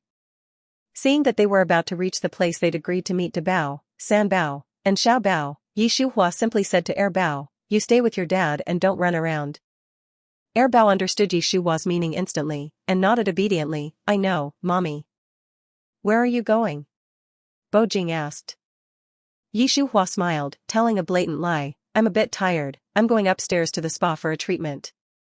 Bo Jing knew what a spa was. His mother, Madame Bo, often went with her old friends. "Okay, call me." Yi Shuhua nodded, "Okay." Bao, San Bao, and Xiao Bao were already waiting at the agreed location, the Moon Embraces Flowers beauty salon on the 5th floor of Jianyue Wubian Mall. Moon Embraces Flowers was a salon that only served female customers. It was opened by Yi Shuhua's best friend, Su Jianyue. The people Bo Jing had arranged to monitor Yi Shuhua couldn't even get in, and could only wait in the dark outside. And, inside the Moon Embraces Flowers beauty salon. "Miss Yi, please follow me, Director Su and the others are already waiting for you." The Moon Embraces Flowers salon was huge, the largest women's salon in all of Jiang City. All the well-known, wealthy wives and daughters of the city were their members. Yi Shuhua followed the receptionist for about 6 or 7 minutes, before finally reaching Su Jianyue's office. Standing at the door, the receptionist knocked, "Director Su, Miss Yi is here." There was no response from inside, but the next second the door opened. Xiao Bao, dressed in a bubble dress and adorned like a princess, rushed out and buried herself in Yi Shuhua's embrace. "Mommy, Zijing missed you so much, you're finally here." De Bao and San Bao stood at the door, their eyes filled with undisguised longing for Yi Shuhua, but since they were boys, they couldn't act like their younger sister. Yi Shuhua held her daughter tight, kissing her head several times. I missed you too, Zijing. At this time, Su Jianyue, wearing a tailored women's suit and high heels, with exquisite makeup, exuding the aura of a female CEO, walked out of the office. She waved to the receptionist, "You can go back to work." "Yes, Director Su." After the receptionist left, Su Jianyue walked to Yi Shuhua's side, but spoke to Xiao Bao, "Zijing, your mommy and I haven't seen each other in 2 months." Hearing Su Jianyue's words, Xiao Bao, although reluctant, left Yi Shuhua's arms. "Godmother, I'll reluctantly let mommy be with you for 10 minutes then." The little girl's words made Su Jianyue laugh heartily. "Zijing, you're so good, Godmother loves you." After talking to Xiao Bao, Su Jianyue took Yi Shuhua's hand and walked towards the lounge inside the office, while reminding De Bao and San Bao, "Watch over your sister, I'll see you in 10 minutes. Yi Shuhua, you better explain to me. I was only in Xingjing City for 2 months, how did you end up marrying Bo Jing?" As soon as she stepped into the lounge, Su Jianyue questioned Yi Shuhua in a bad mood. Yi Shuhua spread her hands out, "You shouldn't ask me about this. You should go ask that little brat Yi Ziyu." When Su Jianyue heard that, the expression on her beautiful face almost cracked, so what Xiao Bao said was true. Bao carefully planned and went to his dad's door himself. Chapter 22, A Little? It's clearly a lot. What else could it be? Yi Shuhua said through gritted teeth, "If it weren't for that little brat, how would Bo Jing have known that his child existed in this world?" Su Jianyue nodded, "That's true. Your plan was foolproof back then, which was why Bo Jing couldn't find any information even after investigating for so long. It's not the godly opponents you should be afraid of, it's the teammates that are like pigs." Yi Shuhua grew more and more angry. "Yi Ziyu. That little brat, I don't know what I did to owe him in my last life. In this life, he was reborn as my son just to dig pits for me everywhere." While speaking, Yi Shuhua raised the eternal light in her hand. "He digs a pit every day, and every pit is different. He truly is my good son." Su Jianyue didn't know it was the eternal light, but from the packaging, she could tell it was expensive. She quickly took it over and opened the box. After seeing what was inside, she gasped, "Whoa, is this the eternal light? Shuhua, where did this come from?" After asking, Su Jianyue's mind suddenly clicked. Her voice got louder. "TSK, was it Bo Jing who gave it to you?" Yi Shuhua didn't say anything. Su Jianyue laughed awkwardly. "It really was Bo Jing who gave it to you, he's got quite the generous hand." Yi Shuhua chuckled, "I don't think he actually intended to give it to me. I have my good son to thank for that." "Ziyu is that capable?" "He's very capable, he even learned how to bargain. He took a 53 million eternal light and bargained it down to 52,001,314. He's really something." Su Jianyue. Bargaining down 53 million to 52,001,314. Is that really something a 7-year-old can do? Shuhua, our Bao is a bit precocious. Yi Shuhua gnashed her teeth. "A bit? It's clearly a lot. Shuhua, what are you going to do now? Can you keep hiding the truth about De Bao, San Bao, and Xiao Bao from Bo Jing forever?" Yi Shuhua, "I can only play it by ear. Then if you need anything, call me anytime." After chatting for a while, Su Jianyue put away the eternal light and pulled out a bag of clothes for Yi Shuhua to change into. "Xiao Bao picked out this cosplay outfit for you. Quickly change into it." Bo Jing was in the mall, and the people he arranged to monitor her were probably waiting outside the Moon Embraces Flowers salon. To be safe, Yi Shuhua needed a disguise. But what she didn't expect was that her precious daughter would pick such an extravagant superheroine character. Blonde, blue-eyed, and a skin-tight suit. If she wore this out, she would be the center of attention everywhere. My precious daughter wants me to be mortified as soon as I step out the door. Su Jianyue also hadn't opened the bag to look, she thought it was just a normal cosplay outfit. She definitely didn't expect this. Ha ha ha. Unable to hold back, Su Jianyue laughed out loud without any restraint. Yi Shuhua's face darkened. "Su Jianyue, my acupuncture needles are yearning for some action. Since you like to laugh so much, how about I make you laugh enough?" Su Jianyue's smile instantly disappeared. She shook her head like a rattle drum. "I don't like to laugh at all." Su Jianyue could never forget the time she was stuck in a fit of laughter from being hit with Yi Shuhua's laughter-inducing needles. She laughed for more than 30 minutes, and her face and stomach ached for a long time afterward. It's better to offend the average person than a doctor. Yi Shuhua didn't want to go out dressed like that at all. But Su Jianyue coaxed her, "Shuhua, Xiaobao just wants what's best for you." Yi Shuhua's lips twitched. "You really are her godmother, so good at making excuses for her." Excuses? That's not true. Look at it this way, as soon as you put on this outfit, who would connect the two versions of you? This is called a diversionary tactic. Yi Shuhua. She clearly felt that Su Jianyue's words made no sense at all, but she couldn't refute them. What was going on? As soon as the 10 minutes were up, Yi Shuhua and Su Jianyue walked out of the lounge, one after the other. The only difference was, Su Jianyue was still the same as before, but Yi Shuhua had changed into the cosplay outfit that Xiaobao had carefully prepared for her. The happiest person to see Yi Shuhua in the outfit was Xiaobao. She rushed over to hug Yi Shuhua, saying in a milky voice, "Well, mommy, you look so good in this." "I knew it, it's so perfect for you." After speaking to Yi Shuhua, Xiaobao didn't forget to scoff at Debao and Sanbao. "Yi Zimo, Yi Zinan, are you going to accept your loss?" Debao and Sanbao, who had been called out, didn't look too happy. But they lost, and they wouldn't go back on their word with their little sister. "Debao, I admit defeat." Sanbao also said softly, "I admit defeat too." Xiaobao was extremely happy and shouted gleefully, "Then you both owe me 2 milk teas." "Milk tea?" Yi Shuhua narrowed her eyes dangerously. "Is that what you were betting on?" Xiaobao. Oops, she forgot that mommy was there. Debao, Sanbao. This was the first time they saw someone dig a pit and bury themselves in it. Their little sister was too adorable. The atmosphere was awkward to the extreme. Su Jianyue probably knew her best friend better than anyone.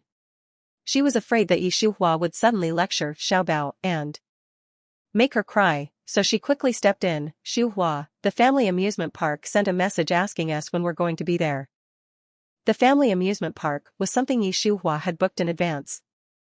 After Su Jianyue mentioned it, although Yi Shuhua still wanted to explain to Xiaobao the negative effects of drinking too much milk tea, she decided that this wasn't the right time and gave up on it. It was just. Yi Shuhua's expression wasn't very pleasant. Xiaobao was also a smart girl. She knew that her mommy was unhappy, so she stayed by her side the whole time. "Mommy, I'll drink less in the future." "Mommy, don't be mad at me." "Mommy. Mommy, please talk to me." "Good mommy." Erbao's spoiled behavior was hard for Yi Shuhua to resist, let alone her soft and cute daughters. After sighing secretly, Yi Shuhua picked up Xiaobao. "It's not that I won't let you drink it. You should drink less, mommy." "I know," Xiaobao interrupted before Yi Shuhua finished. "Mommy, you're so pretty." Her attitude of admitting her mistakes was great. And the flattery couldn't be missed. Yi Shuhua really couldn't do anything with her precious daughter. She was both angry and amused. "It's all thanks to our Zijing's great taste, she picked such a nice outfit for me." Xiaobao chuckled happily. "I have great taste, it's all because mommy looks so good." Bo Jing originally wanted to take Erbao to the family amusement park, but when they arrived at the entrance, Erbao refused to go in, no matter what. Bo Jing had a bit of a headache. "Son, it's a lot of fun inside." Yang Yi also urged him from the side. "Young master, from 80-year-old men and women to babies who are just a few months old, everyone likes going to the family amusement park." Of course, Erbao knew that it was fun. He also knew that mommy had also come to the family amusement park with Debao, Sanbao, and Xiaobao. And it was precisely because they were there that Erbao couldn't go with Bo Jing. If Bo Jing were to bump into Debao, Sanbao, and Xiaobao in the family amusement park, that would be terrible. "Daddy, I'm not a 3-year-old. I'm not going to such childish places." Chapter 23, Xiaobao's lips drooped. "I want to see Daddy too." Erbao's words left both Bo Jing and Yang Yi completely stunned. "Bo Jing, how much different is 3 and 7 years old?" "Yang Yi, young master, you might have a misunderstanding about your own age." Both grown men stared at him intently. Erbao also knew the reason, but he pretended not to know and started acting out. "Daddy, Uncle Yang Yi, if you want to go, go yourselves, I'm not going anyway." Bo Jing's temples began to throb from his son's words. "Go by myself? I'm almost 30, how could I go to a place that you, a 7-year-old, won't go to? Bao blinked his dark and bright eyes, his small face, so similar to Bo Jing's, full of innocence. Wasn't it said that everyone likes it, from 80-year-olds to babies who were just a few months old? I thought you and Uncle Yang liked it too. Bo Jing. Honestly, if Bao wasn't his biological son, he would definitely feel the urge to strangle him. Yang was so scared by Bao's words that his soul almost flew away. He knew exactly what kind of person his boss was. The young master's way of speaking was just like pulling a tiger's tail. What if the president lost his temper and hit the young master, or beat him up? How would he explain to the madam when she came back? At this moment, Yang regretted it so much. In the end, it was his fault. Why did he have to say those words? Now, it turned out to be what the young master used to confront the president with. President, Yang stammered for a long time, unable to say a complete sentence. Bo Jing narrowed his eyes dangerously at Yang. You don't need to follow me anymore. Yes, President, I'll go to the company and work overtime now. Yang said, and quickly ran away. Bao had indeed heard many rumors about Bo Jing, domineering and powerful, unsympathetic, ruthless, and resolute, and so on. But after interacting with him, he sincerely felt that his daddy was not that scary at all. So why did everyone avoid him like a viper? Daddy, Uncle Yang actually volunteered to go to the company and work overtime. It seems like he's very scared of you. If Bao wasn't Bo Jing's own son, Yang committing such a mistake that could be exploited and made Bo Jing lose face would be worthy of a punishment that was lighter than getting fired. But it was impossible to tell Bao this. After his question, Bo Jing avoided the main point. I'm the one who pays him, of course he would volunteer to work overtime, it's for the bonus. Bao didn't believe him, but didn't continue on the topic. He casually pointed at a poster on the wall. Daddy, this aquarium looks pretty good. Do you want to go? Bo Jing asked Bao. The little guy nodded like he was pounding garlic. I want to, I really want to. Daddy, can we go? The man hummed softly, if you want to go, then we'll go. The aquarium and the family amusement park were in opposite directions, and one was upstairs and the other downstairs. Bao's plan was working so smoothly. But Bo Jing didn't know.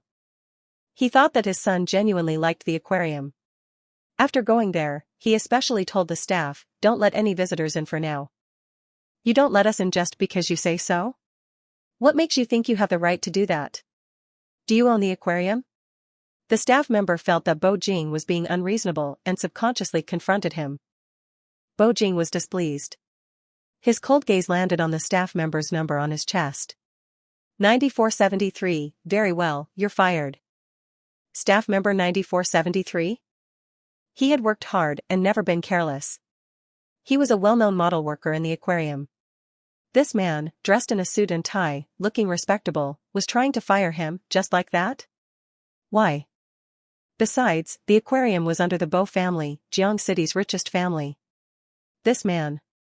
Wait, this man looked familiar. It was like he had seen him somewhere, but where exactly? Staff member 9473 was racking his brains, when his leader, the manager of the aquarium, came over and quickly bowed to Bo Jing. President Bo, Lao Wang is older, and doesn't usually go online, so he doesn't recognize you. But his work attitude is impeccable. He is also an old employee of our aquarium. Please be kind and let him off this time. The manager was calling this man in front of him President Bo. What else was there for staff member 9473 to not understand? No wonder Bo Jing looked familiar. It turned out he was the president that was printed in the aquarium employee manual, Bo Jing. Realizing that he had inadvertently offended his superior, the richest man who could shake Jiang City with a sneeze, Bo Jing. Lao Wang immediately changed his attitude 360 degrees. President Bo, it was I who was blind and offended you. I hope you can be understanding. Daddy, before staff member 9473 could finish speaking, Bao suddenly reached out and tugged on Bo Jing's clothes. Even though the aquarium is our family's business, how can we stop others from entering just because we're here? Many kids must have been looking forward to this weekend for a long time. Not letting them in, they would be so disappointed and heartbroken. Bao didn't ask for mercy for staff member 9473 directly, but every word revolved around asking for mercy for him, which was quite shocking for Bo Jing. He didn't want to admit it, but he had to admit that Shuhua had taught his son very well. Okay. With a single word, Bo Jing took Bao into the aquarium. Staff member 9473 watched the father and son walk away, and whispered to the leader beside him, "Manager, President Bo just left like that? What about me being fired?" "Fired? Who said you were fired?" The manager said, while patting staff member 9473 on the shoulder, "Lao Wang, work hard." On the other hand, as soon as Bo Jing appeared outside the family amusement park with Bao, Bao, and Bao saw them from afar. Although they kept saying that they only needed their mommy, after all, they were just kids. How could they not yearn for their daddy's company? Seeing how spoiled Bao was with Bo Jing, Bao, and Bao were, to be honest, extremely envious. In an instant, both little guys' mood plummeted. Xiaobao noticed it, and went closer to ask them quietly, "Big brother, third brother, what's wrong? You don't look too happy." Bao and Bao looked around, as if searching for something. Xiaobao blinked her eyes. Mommy and godmother went to the restroom. Bao, Zijing, Zenan, and I saw Daddy and Ziyu just now. Where? Xiaobao's eyes were sparkling. Bao, outside the family amusement park. I want to go see. Xiaobao was about to run outside when Bao grabbed her. Xiaobao thought that Bao was worried about her getting exposed, and hurriedly assured him, "Big brother, I'll just take a look from far away, I promise not to let Daddy see me." Bao, Zijing, they've already left. Left? The light in Xiaobao's eyes disappeared instantly. Where did they go? Bao shook his head. Xiaobao's lips drooped. I want to see Daddy too. Her voice carried a hint of crying. Chapter 24, My daddy is an incredibly handsome man, and a billionaire too. Bao couldn't stand seeing his younger sister cry the most. He carefully recalled, and began to mutter softly, I might know where they went. Upon hearing this, Bao and Xiaobao focused their gaze on Bao. I saw Ergu pointing at the aquarium poster on the wall and saying a few words to Daddy. I guess they must have gone to the aquarium. Upon hearing the word aquarium, Xiaobao insisted on going to take a look. Of course, Bao and Bao couldn't let her go alone. The two brothers stood in front of and behind her, blocking her path. Mommy will be worried if she can't find you later. If you go, we'll go together. Xiaobao understood what they meant, but...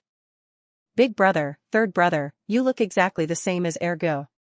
If they are really in the aquarium, what if Daddy sees you?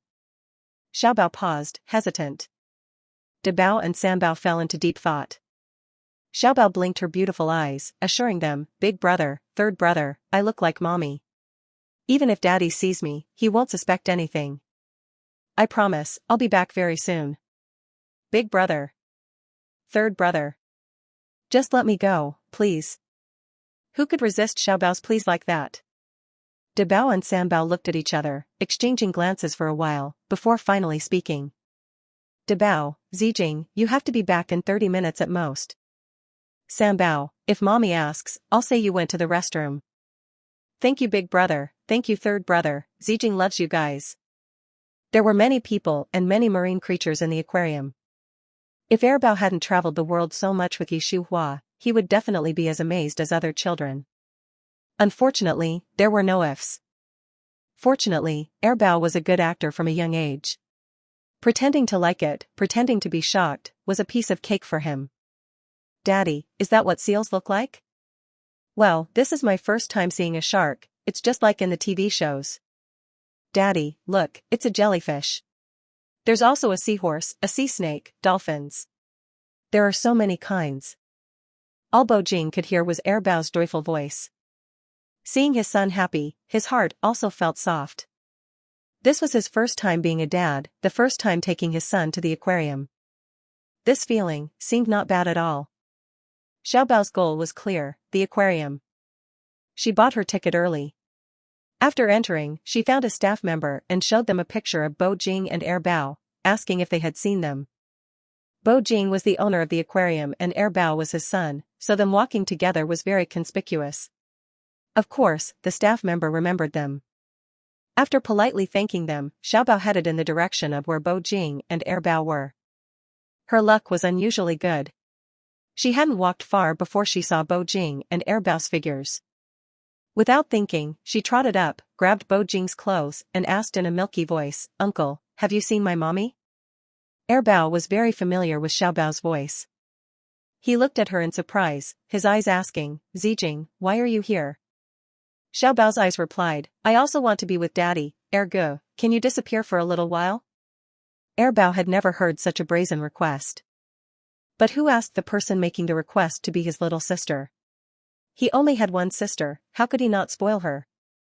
Before Bo Jing could respond to Xiaobao, Bao clutched his stomach, his face full of urgency. "Daddy, my stomach hurts, I have to go to the bathroom." "Do you know your way?" Bo Jing asked Bao. "Daddy, I'm not a 3-year-old, how could I not know my way?" "Wait for me, I'll be right back." Leaving these words behind, Bao ran off in a flash.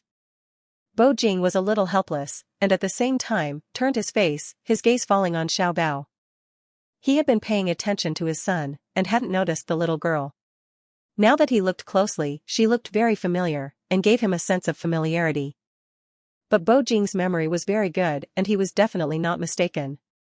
He was sure he had never seen this little girl. So, the question was, why did this little girl give him such a familiar feeling? "Little one, did you get separated from your parents?" When Bo Jing asked Xiaobao, his tone carried a gentleness that he hadn't noticed himself. Xiaobao took out a picture of Su Jianyue that she had prepared earlier. "Yes, uncle, have you seen my mommy?" Bo Jing stared at Su Jianyue's photo for 2 seconds. "I haven't." Xiaobao pouted her lips, looking like she was about to cry. Seeing this, Bo Jing felt a pang of heartache. He then reached out and stroked Xiaobao's hair, seemingly guided by the ghost of some impulse. "Little one, don't cry, I can help you find her." "Really?" Xiaobao grabbed Bo Jing's hand. "Uncle, you're so nice." Xiaobao's thoughts, ah. Daddy is so gentle, I really like this kind of daddy. I wish I could always stay by Daddy's side. Woo, why do I suddenly feel so envious of Ergo? The little girl's hand was soft, holding Bo Jing's hand like that, softened his heart. This feeling was something he had never experienced. It was something that his son couldn't give him, something no one could give him, a feeling that was foreign to him. Then, the more he looked, the more familiar the little girl seemed. Bo Jing stared at Xiaobao intently, making her feel alarmed. Could Daddy have recognized me? If Daddy recognizes me, how am I going to explain to Mommy? What should I do? I really want Daddy to recognize me. Daddy, I'm your daughter, have you recognized me yet? Daddy woo, I really want Daddy's kiss. Daddy. How could Bo Jing know all the little thoughts running through Xiaobao's mind? After hesitating for a long time, he decided to ask, "Little one, what is your mother's name?" It was within Xiaobao's expectations that Bo Jing would ask her this question. She smiled sweetly, her eyes narrowed into crescents. "Uncle, my mommy's name is Su Jianyue." Su Jianyue, that name was a little familiar. Bo Jing was sure he had heard this name somewhere, but he couldn't remember where. After a 2-second silence, Bo Jing asked Xiaobao again, "What about your father?" Xiaobao. It's you. Sigh. This is so hard. This is the first time I'm meeting Daddy, and I have to lie and make up all sorts of things, to trick him. Yi Zijing, you are really amazing. My daddy is an incredibly handsome man. Bo Jing. What kind of answer was that? He was speechless and silent, but Xiaobao continued to speak. "Uncle, let me tell you a secret, my daddy is a billionaire too." Hearing the word billionaire, Bo Jing raised his eyebrows slightly. A billionaire? In the entire Shin country, the word billionaire seemed to be associated with him, right? If nothing went wrong, his name would definitely be at the top of the Shin country's rich list after a few days. Yes. Uncle, do you know my daddy? Chapter 25, You want to murder your own brother? I don't. Bo Jing answered simply. There was no other reason. He truly didn't know another billionaire other than himself. Xiaobao. Daddy, you must be joking, you don't know yourself? Although she thought that in her heart, Xiaobao could only give a regretful "oh" on the surface. I thought Uncle would know my daddy, turns out you don't. Although Xiaobao only showed regret, Bo Jing felt like someone had grabbed his heart, it hurt so much. At this moment, he had only one thought: he absolutely could not disappoint the little girl in front of him. As for why he had such a thought, he didn't have time to think about it. Little one. After calling out to Xiaobao, Bo Jing seriously told her, "What's your father's name? I have many connections, tell me his name, and maybe." Tell daddy his name? No, no, no. Absolutely not. If she said his name, her identity would be exposed. Lowering her eyes slightly, Xiaobao whispered, "Uncle, it's not that I don't want to tell you daddy's name, it's that I don't know what daddy's name is either." Bo Jing was stunned. Xiaobao sighed quietly. Daddy and mommy separated many years ago, because of disagreements. I have never met my daddy. Bo Jing's heart instantly tightened even more. Logically speaking, divorce was normal in the current society. There were more and more children from single-parent families, and it was no longer strange. But, this little girl in front of him, she made Bo Jing feel an inexplicable sense of pity. "Little one, I'm sorry, I didn't know that you..." Xiaobao knew what daddy was about to say. She suddenly raised her palm-sized face, revealing a sweet smile, interrupting Bo Jing's unfinished sentence. "Uncle, it's okay, I'm already used to it." Bo Jing's face showed a look of doubt. "Used to it?" Xiaobao nodded like a chick pecking at rice. "Yes. Because I don't have a daddy, my classmates at school always laugh at me." Hearing Xiaobao's words, Bo Jing didn't know what to say, he could only stare at her with pity in his eyes. Xiaobao was already satisfied at being able to see pity in her daddy's eyes. She boldly reached out and touched Bo Jing's hand. "Uncle." The soft, milky voice struck deep within his soul. Bo Jing felt he couldn't resist. He hummed an acknowledgement and asked Xiaobao, "Little one, what is it? Can you take a picture with me?" Xiaobao said, then quickly explained, afraid that Bo Jing would misunderstand. "Uncle, you are such a nice person. I don't have a daddy, I want..." Before Xiaobao could finish speaking, Bo Jing directly agreed, "Okay." "Ah?" Xiaobao looked at Bo Jing in surprise. She was stunned for about half a minute before she found her thoughts and voice, asking him in a milky voice, "Uncle, aren't you going to think about it? Aren't you afraid I'll..." Bo Jing interrupted Xiaobao, and said seriously, "I feel like we have a connection. It's just a picture, it's no big deal, there's nothing to consider." Upon hearing this, Xiaobao was overjoyed. "Thank you, uncle." After that, she took out a camera she had prepared earlier, and took dozens of pictures with Bo Jing. Before meeting Xiaobao, Bo Jing had never had the habit of taking pictures with anyone. It was a waste of time and didn't have much meaning. But today, seeing the smile that Xiaobao couldn't hide every time she took a picture, he was starting to find it enjoyable. He even couldn't help but think, it would be great if this little girl was his daughter. Thinking about it, having a daughter seemed really good. Unfortunately, Yiziyu was a boy. Although Xiaobao didn't want to leave daddy in the slightest, there was very little time left before her 30 minutes was up. After taking pictures, in order not to worry mommy, Xiaobao took the initiative to tell Bo Jing, "Uncle, my mommy sent me a message, I have to go find her." Knowing that all good things must come to an end, Bo Jing hummed an acknowledgement. "Do you need me to send you?" "Daddy sent her?" "No way." If they went to the family amusement park and bumped into big brother and third brother, with their faces looking the same as ergo, what wouldn't daddy know? Without thinking about it, Xiaobao shook her head like a rattle drum. No need, my mommy is waiting for me outside the aquarium, thank you for your kindness. Goodbye, uncle."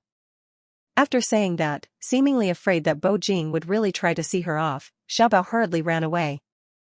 Watching the little girl's back as she ran away, Bo Jing felt an unspeakable emptiness. After thinking for a while, he blamed it on wanting a daughter so badly that he'd gone mad. Let's talk about Erbao's side. He didn't want to go to the bathroom, but in order to create a chance for Xiaobao and daddy to be alone, he had to come to the restroom. While he was playing on his phone with nothing better to do, Sanbao appeared behind him and tapped his shoulder. He was playing a puzzle game on his phone, his mind was completely focused on it. He was so scared when someone suddenly tapped his shoulder, that he shivered all over. Looking back, it was Sanbao.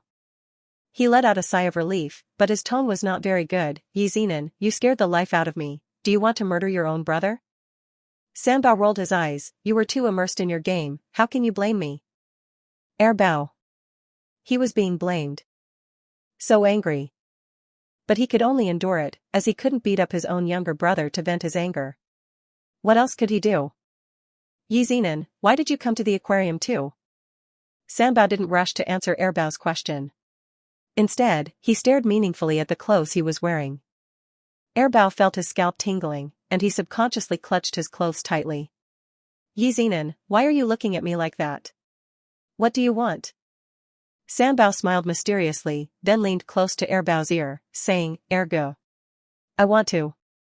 When Xiaobao returned to the family amusement park, she saw Sanbao waiting for her at the entrance from far away. As she approached, she asked him, Third brother, did you come to pick me up? I'm your second brother. Ah? Xiaobao was stunned. She blurted out, Second brother? Why are you here? And, why are you wearing third brother's clothes? Chapter 26, Mommy, don't you dare give me away. Speaking of this, Erbao was extremely angry. That damn Yi Zenan, he just had to swap identities with him and stay by Daddy's side for a few days. If he didn't agree, he used threats and bribes, completely without any ethics. Hissing angrily, Erbao responded to Xiaobao, Don't ask, just know that I have my own difficulties. Xiaobao. Zijing, when we see Mommy and Godmother later, you have to keep it a secret, don't let them know that I'm not Yi Zenan. Why? Xiaobao was confused. Erbao thought for a while, and said seriously to Xiaobao, Mommy doesn't want Daddy to know about you, but you guys went to find Daddy behind her back. She'll be very sad when she finds out. Zijing, you don't want Mommy to be sad either, do you? Of course Xiaobao didn't want Mommy to be sad. She nodded in a flurry after Erbao asked. Erbao raised his hand and touched Xiaobao's hair, so, in order not to make Mommy sad, you have to keep it a secret. I know, don't worry, Ergo. I definitely won't let Mommy and Godmother realize that you are. Before Xiaobao could finish speaking, Erbao narrowed his eyes and looked at her. A flash of inspiration sparked in her mind, and Xiaobao blinked her eyes playfully, quickly changing what she was saying, Third brother. Listening to third brother coming out of Xiaobao's mouth, Erbao was very satisfied, Zijing is a good girl.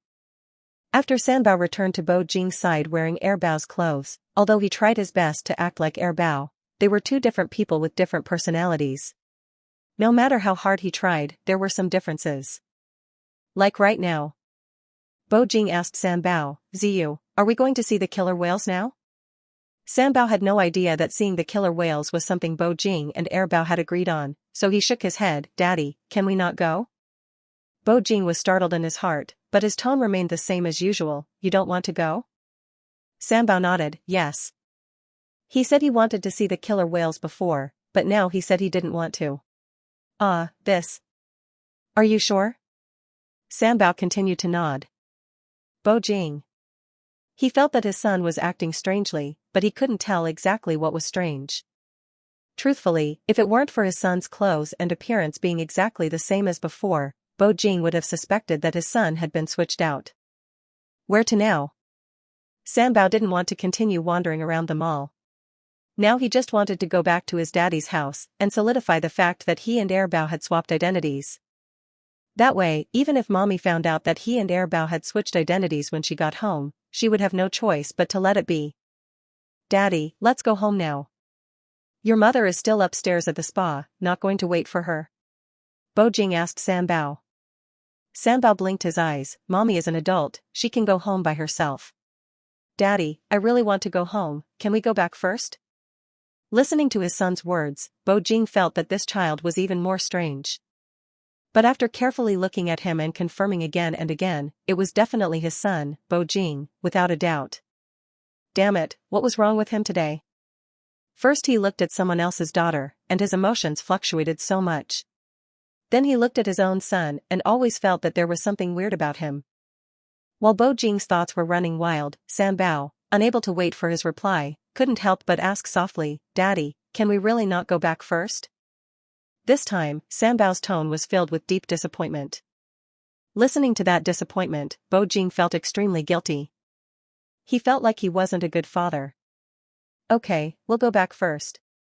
As he spoke, Bo Jing pulled out his phone, and while calling Yi Shuhua, he said to Sanbao, I'll tell your mommy first.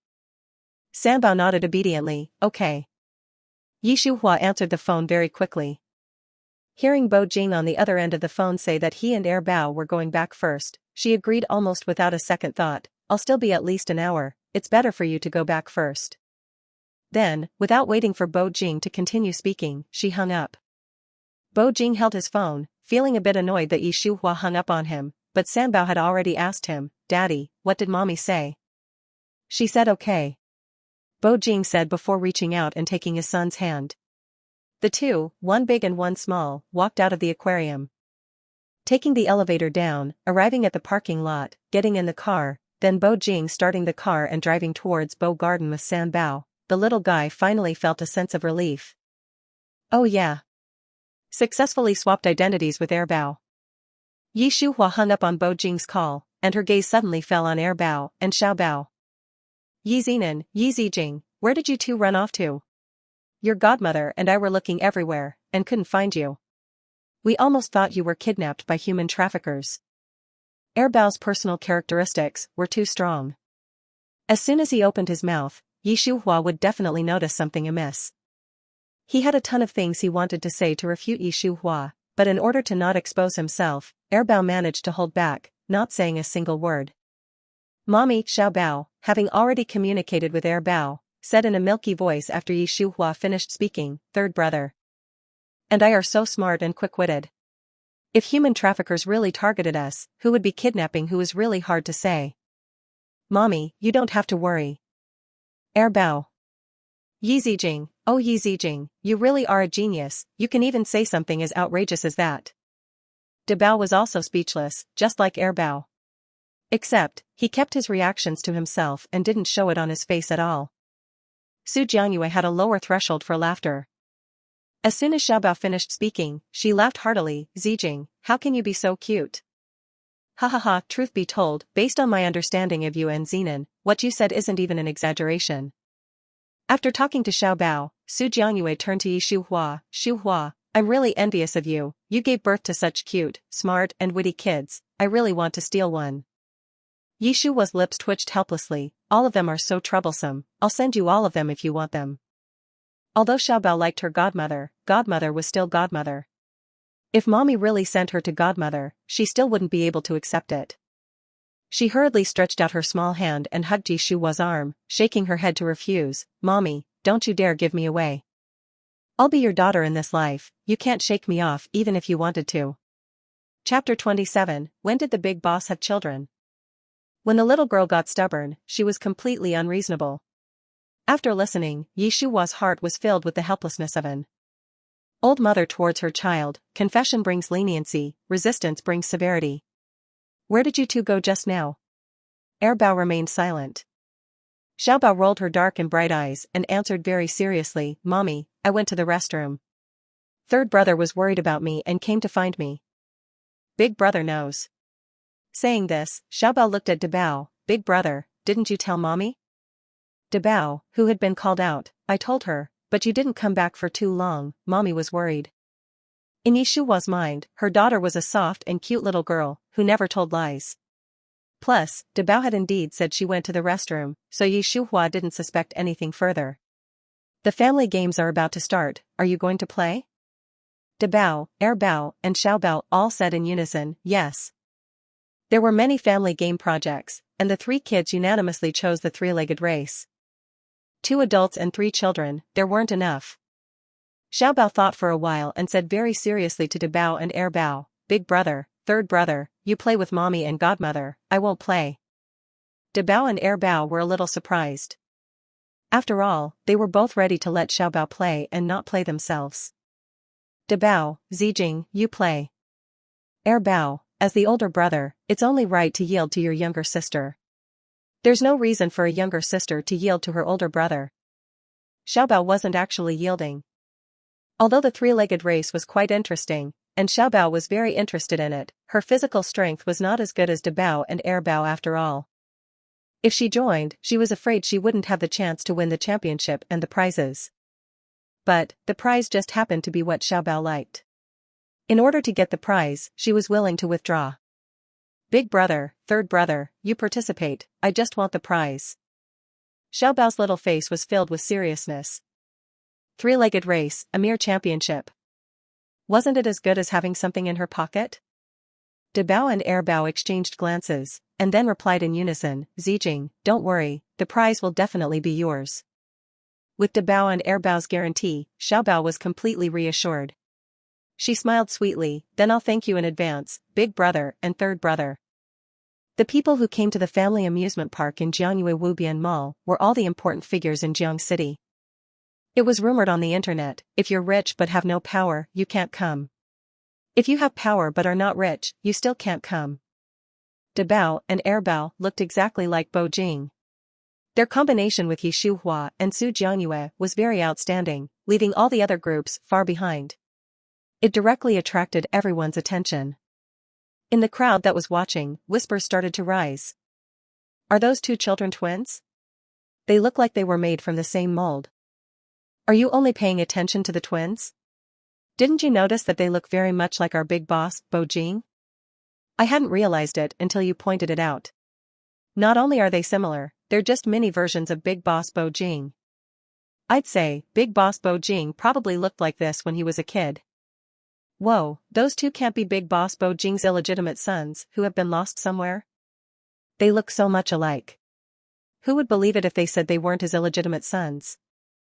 I don't know if the big boss knows that he has two illegitimate sons who are lost somewhere. That's probably something that only the big boss knows. Xiaobao was sitting in the audience seats listening to everyone's discussion, and her head was getting bigger and bigger. This was bad. The three brothers' faces were too similar to Daddy's.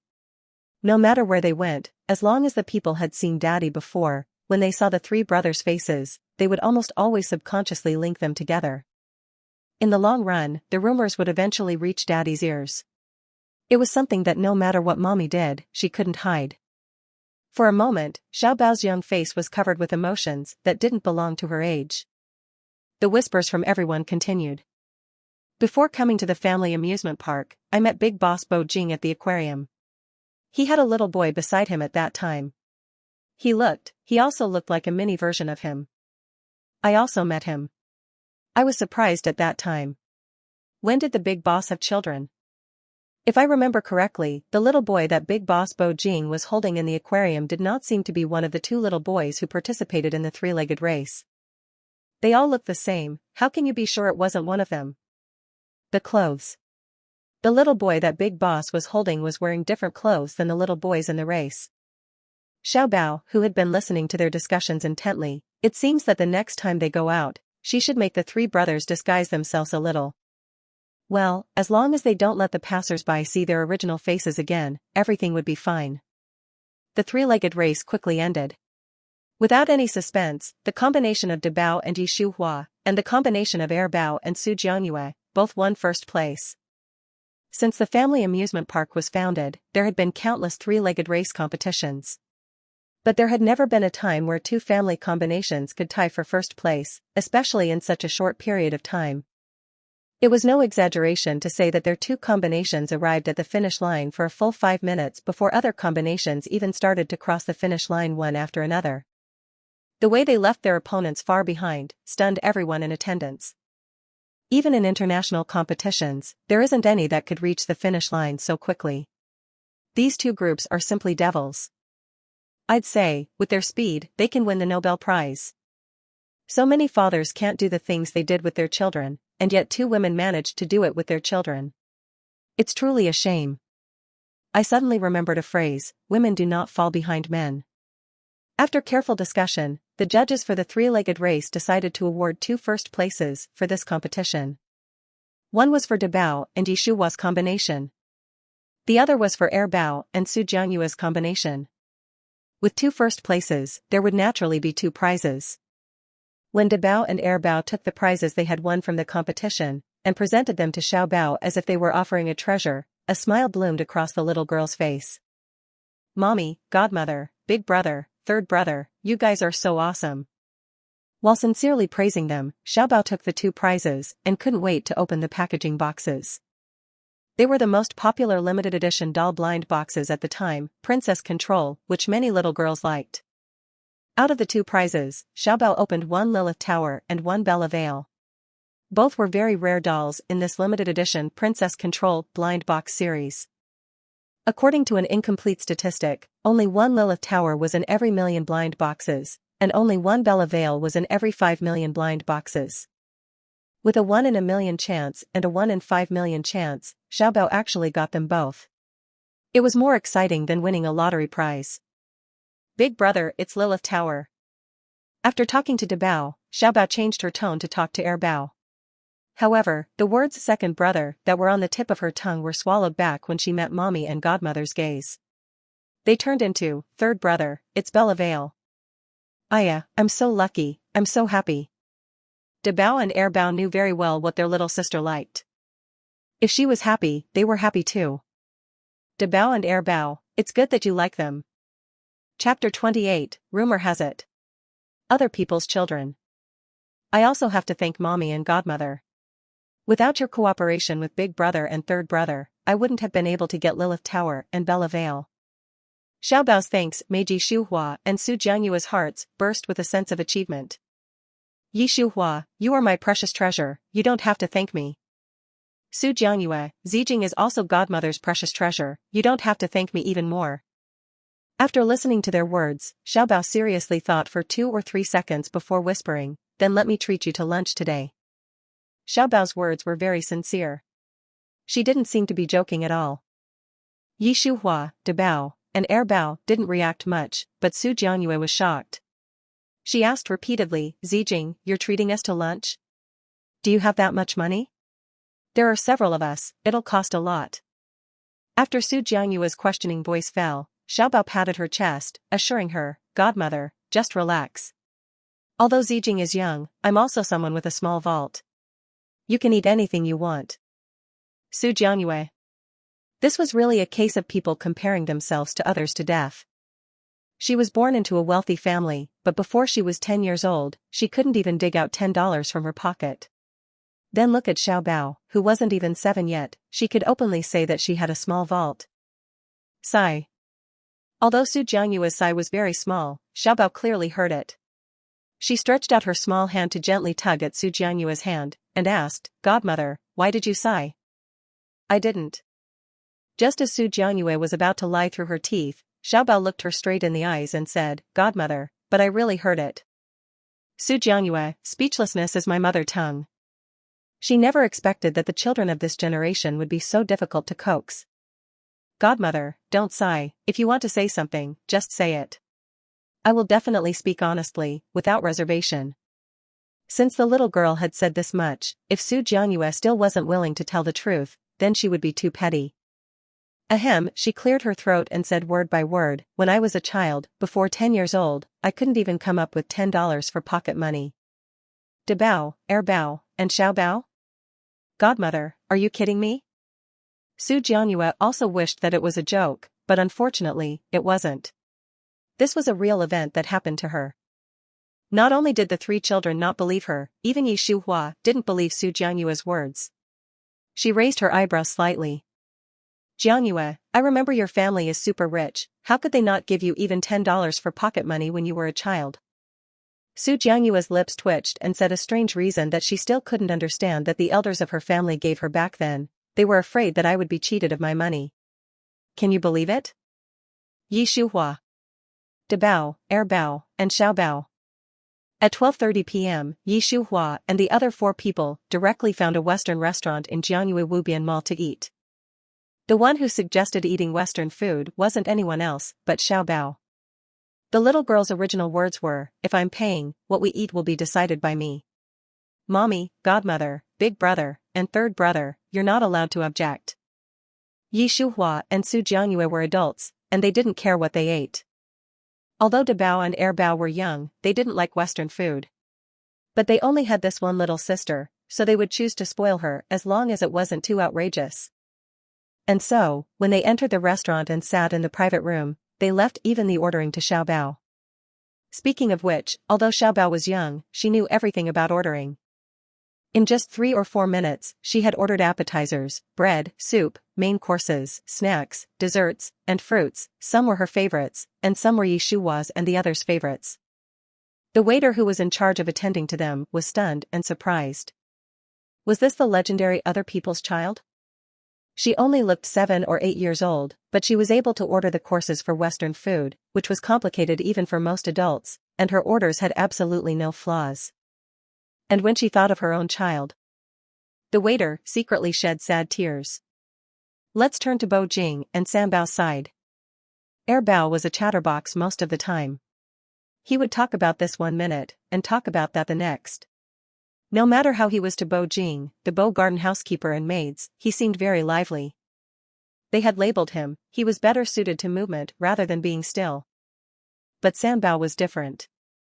It wasn't that Sam Bao was introverted, it was just that his personality was very different compared to Bao.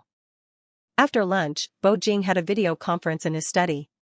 The more he thought about it, the more he felt that something was wrong with his son.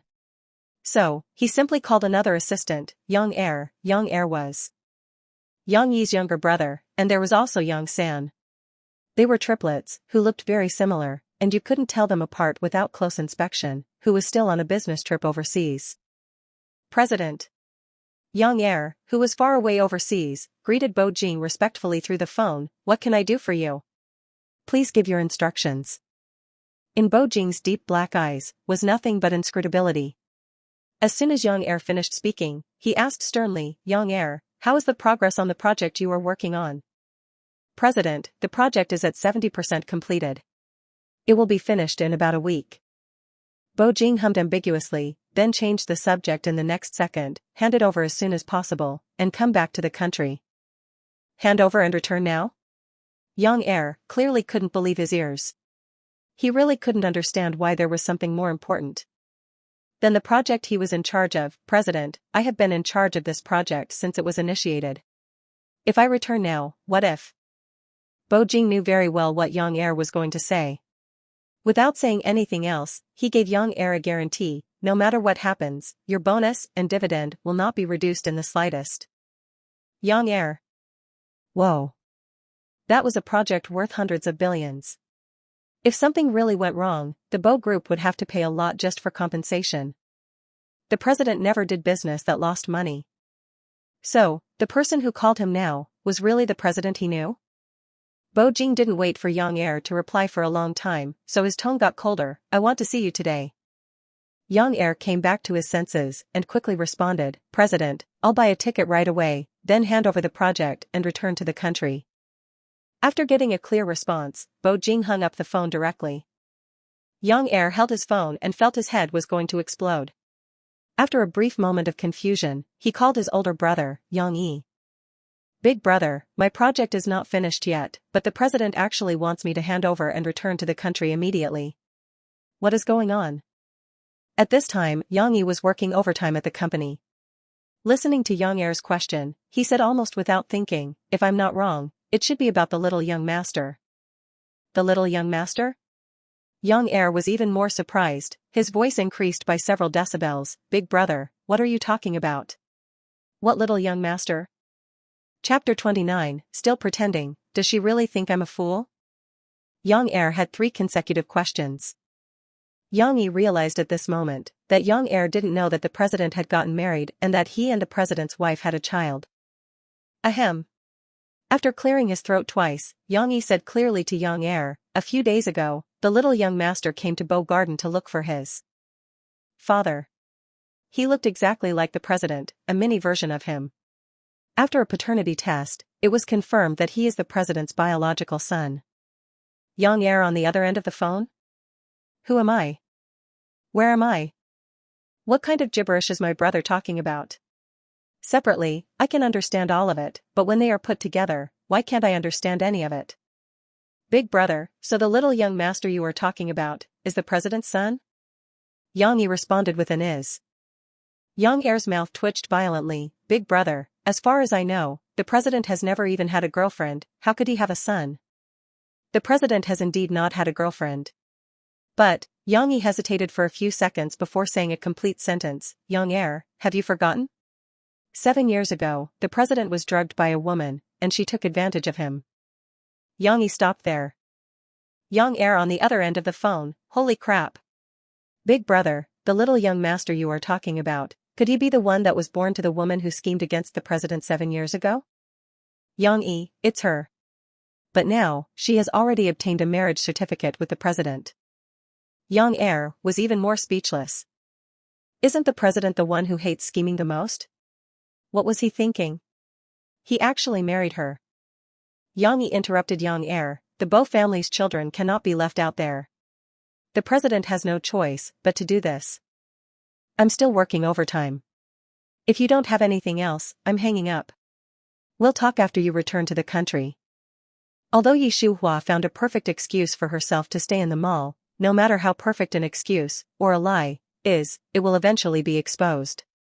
And once that time comes, no one would look good.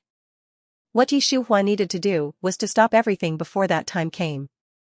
You won't be able to see me for a while, Zimo, Zenon, Zijing, you have to listen to Brother Chensi. Don't call me unless it's absolutely necessary, except for things that you really can't resolve.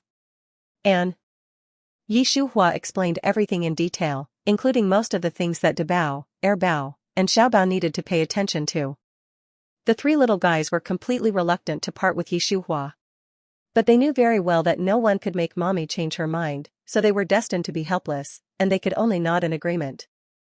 Looking at the way De Bao, Er Bao, and Xiao Bao looked, Su Jiangyue couldn't bear it.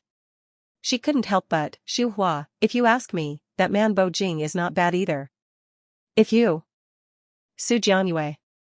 Before Su Jiangyue could finish speaking, Yi Shuhua called her name, interrupting her, you know my thoughts, so please don't say anything that goes against my ideas. Su Jiangyue. Sigh. This best friend of hers was so stubborn, she didn't know if it was a good thing or bad. You. Su Jiangyue shook her head and sighed, you're still so stubborn after 20 years. Yi Shuhua completely ignored Su Jiangyue's words and said to herself, I'm leaving, help me send the kids back. Su Jiangyue, got it. Just as Yi Shuhua took a few steps, De Bao, Er Bao, and Xiao Bao all said in unison, Mommy, we will miss you, you have to miss us too. Yi Shuhua hummed, and said, okay. Yi Shuhua returned to Bo Garden. As soon as she stepped into the living room, she saw Bo Jing coming down from the stairs, putting on a reserved, high and cold front. When their eyes met, he took the initiative to greet her, you're back? Yi Shuhua nodded, are you going out? Bo Jing go out? No. He wasn't going out. He only heard Yi Shuhua's return, so he had come down from the study on purpose. Come down to drink some water. Bo Jing didn't even realize that the reason he gave was truly lame. Yi Shuhua was slightly stunned, and then muttered softly, isn't there water in the study? Bo Jing. It was truly an embarrassing situation being opened up by Embarrassment's mother, embarrassingly to the point of being home. I finished it. After saying these 3 words, Bo Jing quickly walked down the stairs, and went to drink water while passing Yi Shuhua. He wasn't thirsty at all originally, but because of his conversation with Yi Shuhua just now, Bo Jing forcefully drank 3 cups of water. After finishing, he even took a cup upstairs. Throughout the whole process, Yi Shuhua sat quietly on the sofa, watching, with absolutely no emotions on her face. And precisely because she was like this, Bo Jing felt even more guilty. He had never had this kind of feeling before. In order to not let his guilt completely expose himself to others, Bo Jing went back to his study and quickly poured all the water into the toilet. After doing all of this, the guilt in his heart was somewhat relieved. He sat back at his desk again and started to adjust his mindset to work on company affairs. Yi Shuhua sat in the living room for a long time, and only after confirming that Bo Jing didn't want to cause her trouble, did she breathe a sigh of relief and went upstairs to Sanbao's room. At this time, Sanbao was taking a nap. Although he had tried his best to play Er Bao's role, he had overlooked one thing, Er Bao didn't have a birthmark, but he did. And this, absolutely couldn't be hidden from Yi Shuhua. Yi Shuhua sat down gently on her son's bed and, as usual, reached out to stroke his hair and tuck him in. However, in the next second, she saw the birthmark that belonged to Sanbao on his back shoulder. Smart as Yi Shuhua was, what else was there for her to not understand after seeing this birthmark? She thought about how she had worked so hard to raise her 4 children, but all they wanted was to acknowledge their biological father, Bo Jing. First, there was Yi Ziyu, that little brat, who took the initiative to go to his door and acknowledge him as his father, and then there was Yi Zenon, who thought she was a fool and played a game of impersonation in front of her. Good, very good. Yi Ziyu. Yi Zenan. You truly are my good sons. Yi Zenan. Because she was angry, Yi Shuhua almost called out San Bao's name through gritted teeth. San Bao, who was still half asleep, was woken up and slowly opened his eyes. Seeing Yi Shuhua's face, he was stunned for 2 seconds. Then, all drowsiness disappeared, and he suddenly sat up. Mommy, I'm Ziyu. Yi Shuhua. She had clearly said his name, which meant that she knew everything. But this little brat, Yi Zenan, was still pretending. Did he really think she was a fool? Heh. Yi Shuhua laughed coldly, then without any hint of pity, slapped San Bao's butt hard. The sound of the slap was especially loud. San Bao, feeling pain, was shocked and confused at the same time. It took him a long time to find his thoughts and voice. Mommy, why did you hit me? Chapter 30, Yi Zenan, you have disappointed your old mom. It would have been better if San Bao didn't ask why Yi Shuhua hit him. His question made her even angrier. Why did I hit you, don't you know? After Yi Shuhua asked, she slapped San Bao's butt again, pulling such a stunt in front of me. Do you really think your old mom is a vegetarian? San Bao. He didn't know why at the first slap. But at the second slap, it was hard not to know. San Bao was certain that Mommy knew he was impersonating Ergo and that he and Ergo had swapped identities. He didn't have any emotions on his face, but his mind was filled with various thoughts. About a minute later, he opened and closed his small mouth, and explained as seriously as he could, Mommy, I just wanted to stay with you, it's not what you think it is. What I think it is?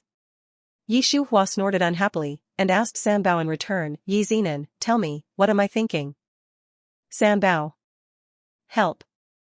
Mommy was so scary in this state. He had never seen Mommy like this in all his life. Mommy, if I confess, can you? No, Yi Shuhua didn't give San Bao a chance to finish his words. Swapping identities with Yi Ziyu was your first mistake.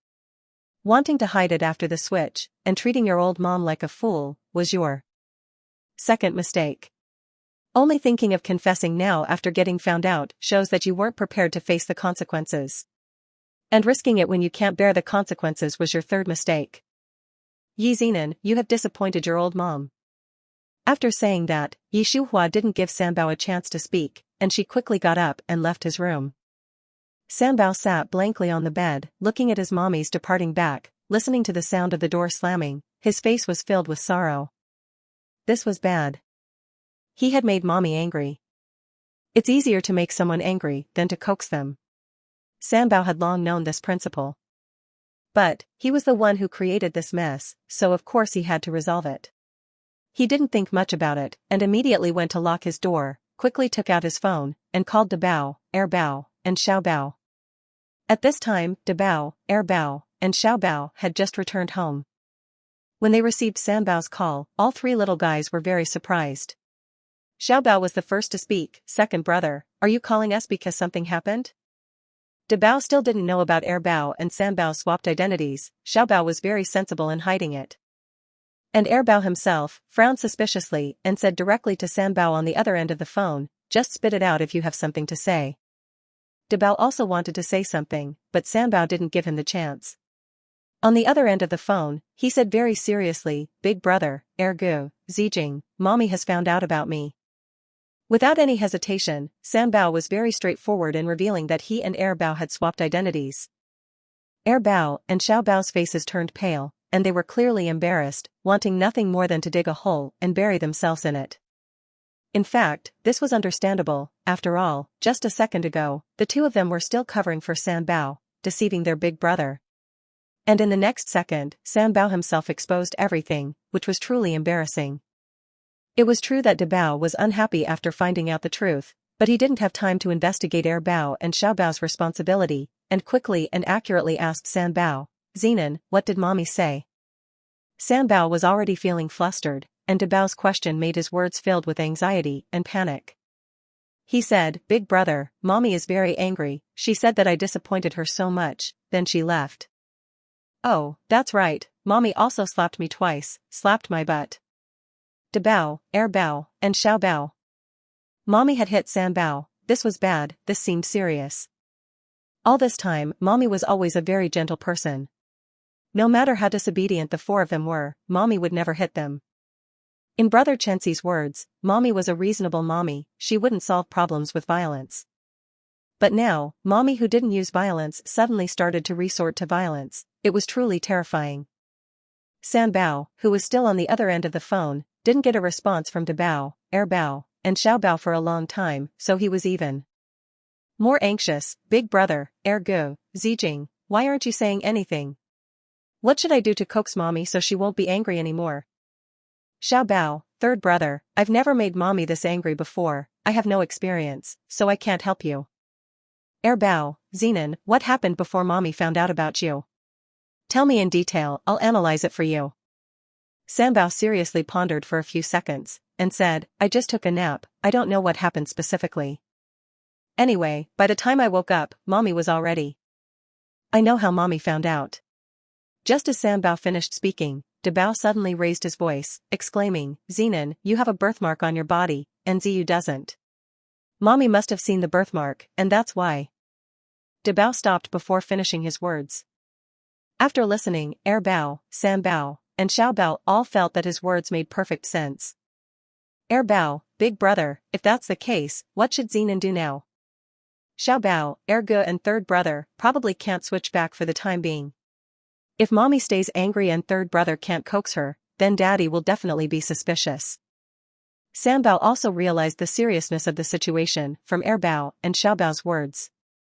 Big brother, you know Mommy best among the four of us, you must help me come up with an idea. Bao's thoughts, it's true that I know Mommy best, but I'm not a worm in Mommy's stomach either. How would I know how to coax her?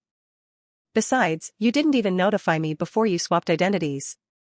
Very well, my two younger brothers and my younger sister joined forces to hide it from me. You are truly my good younger brothers and younger sister.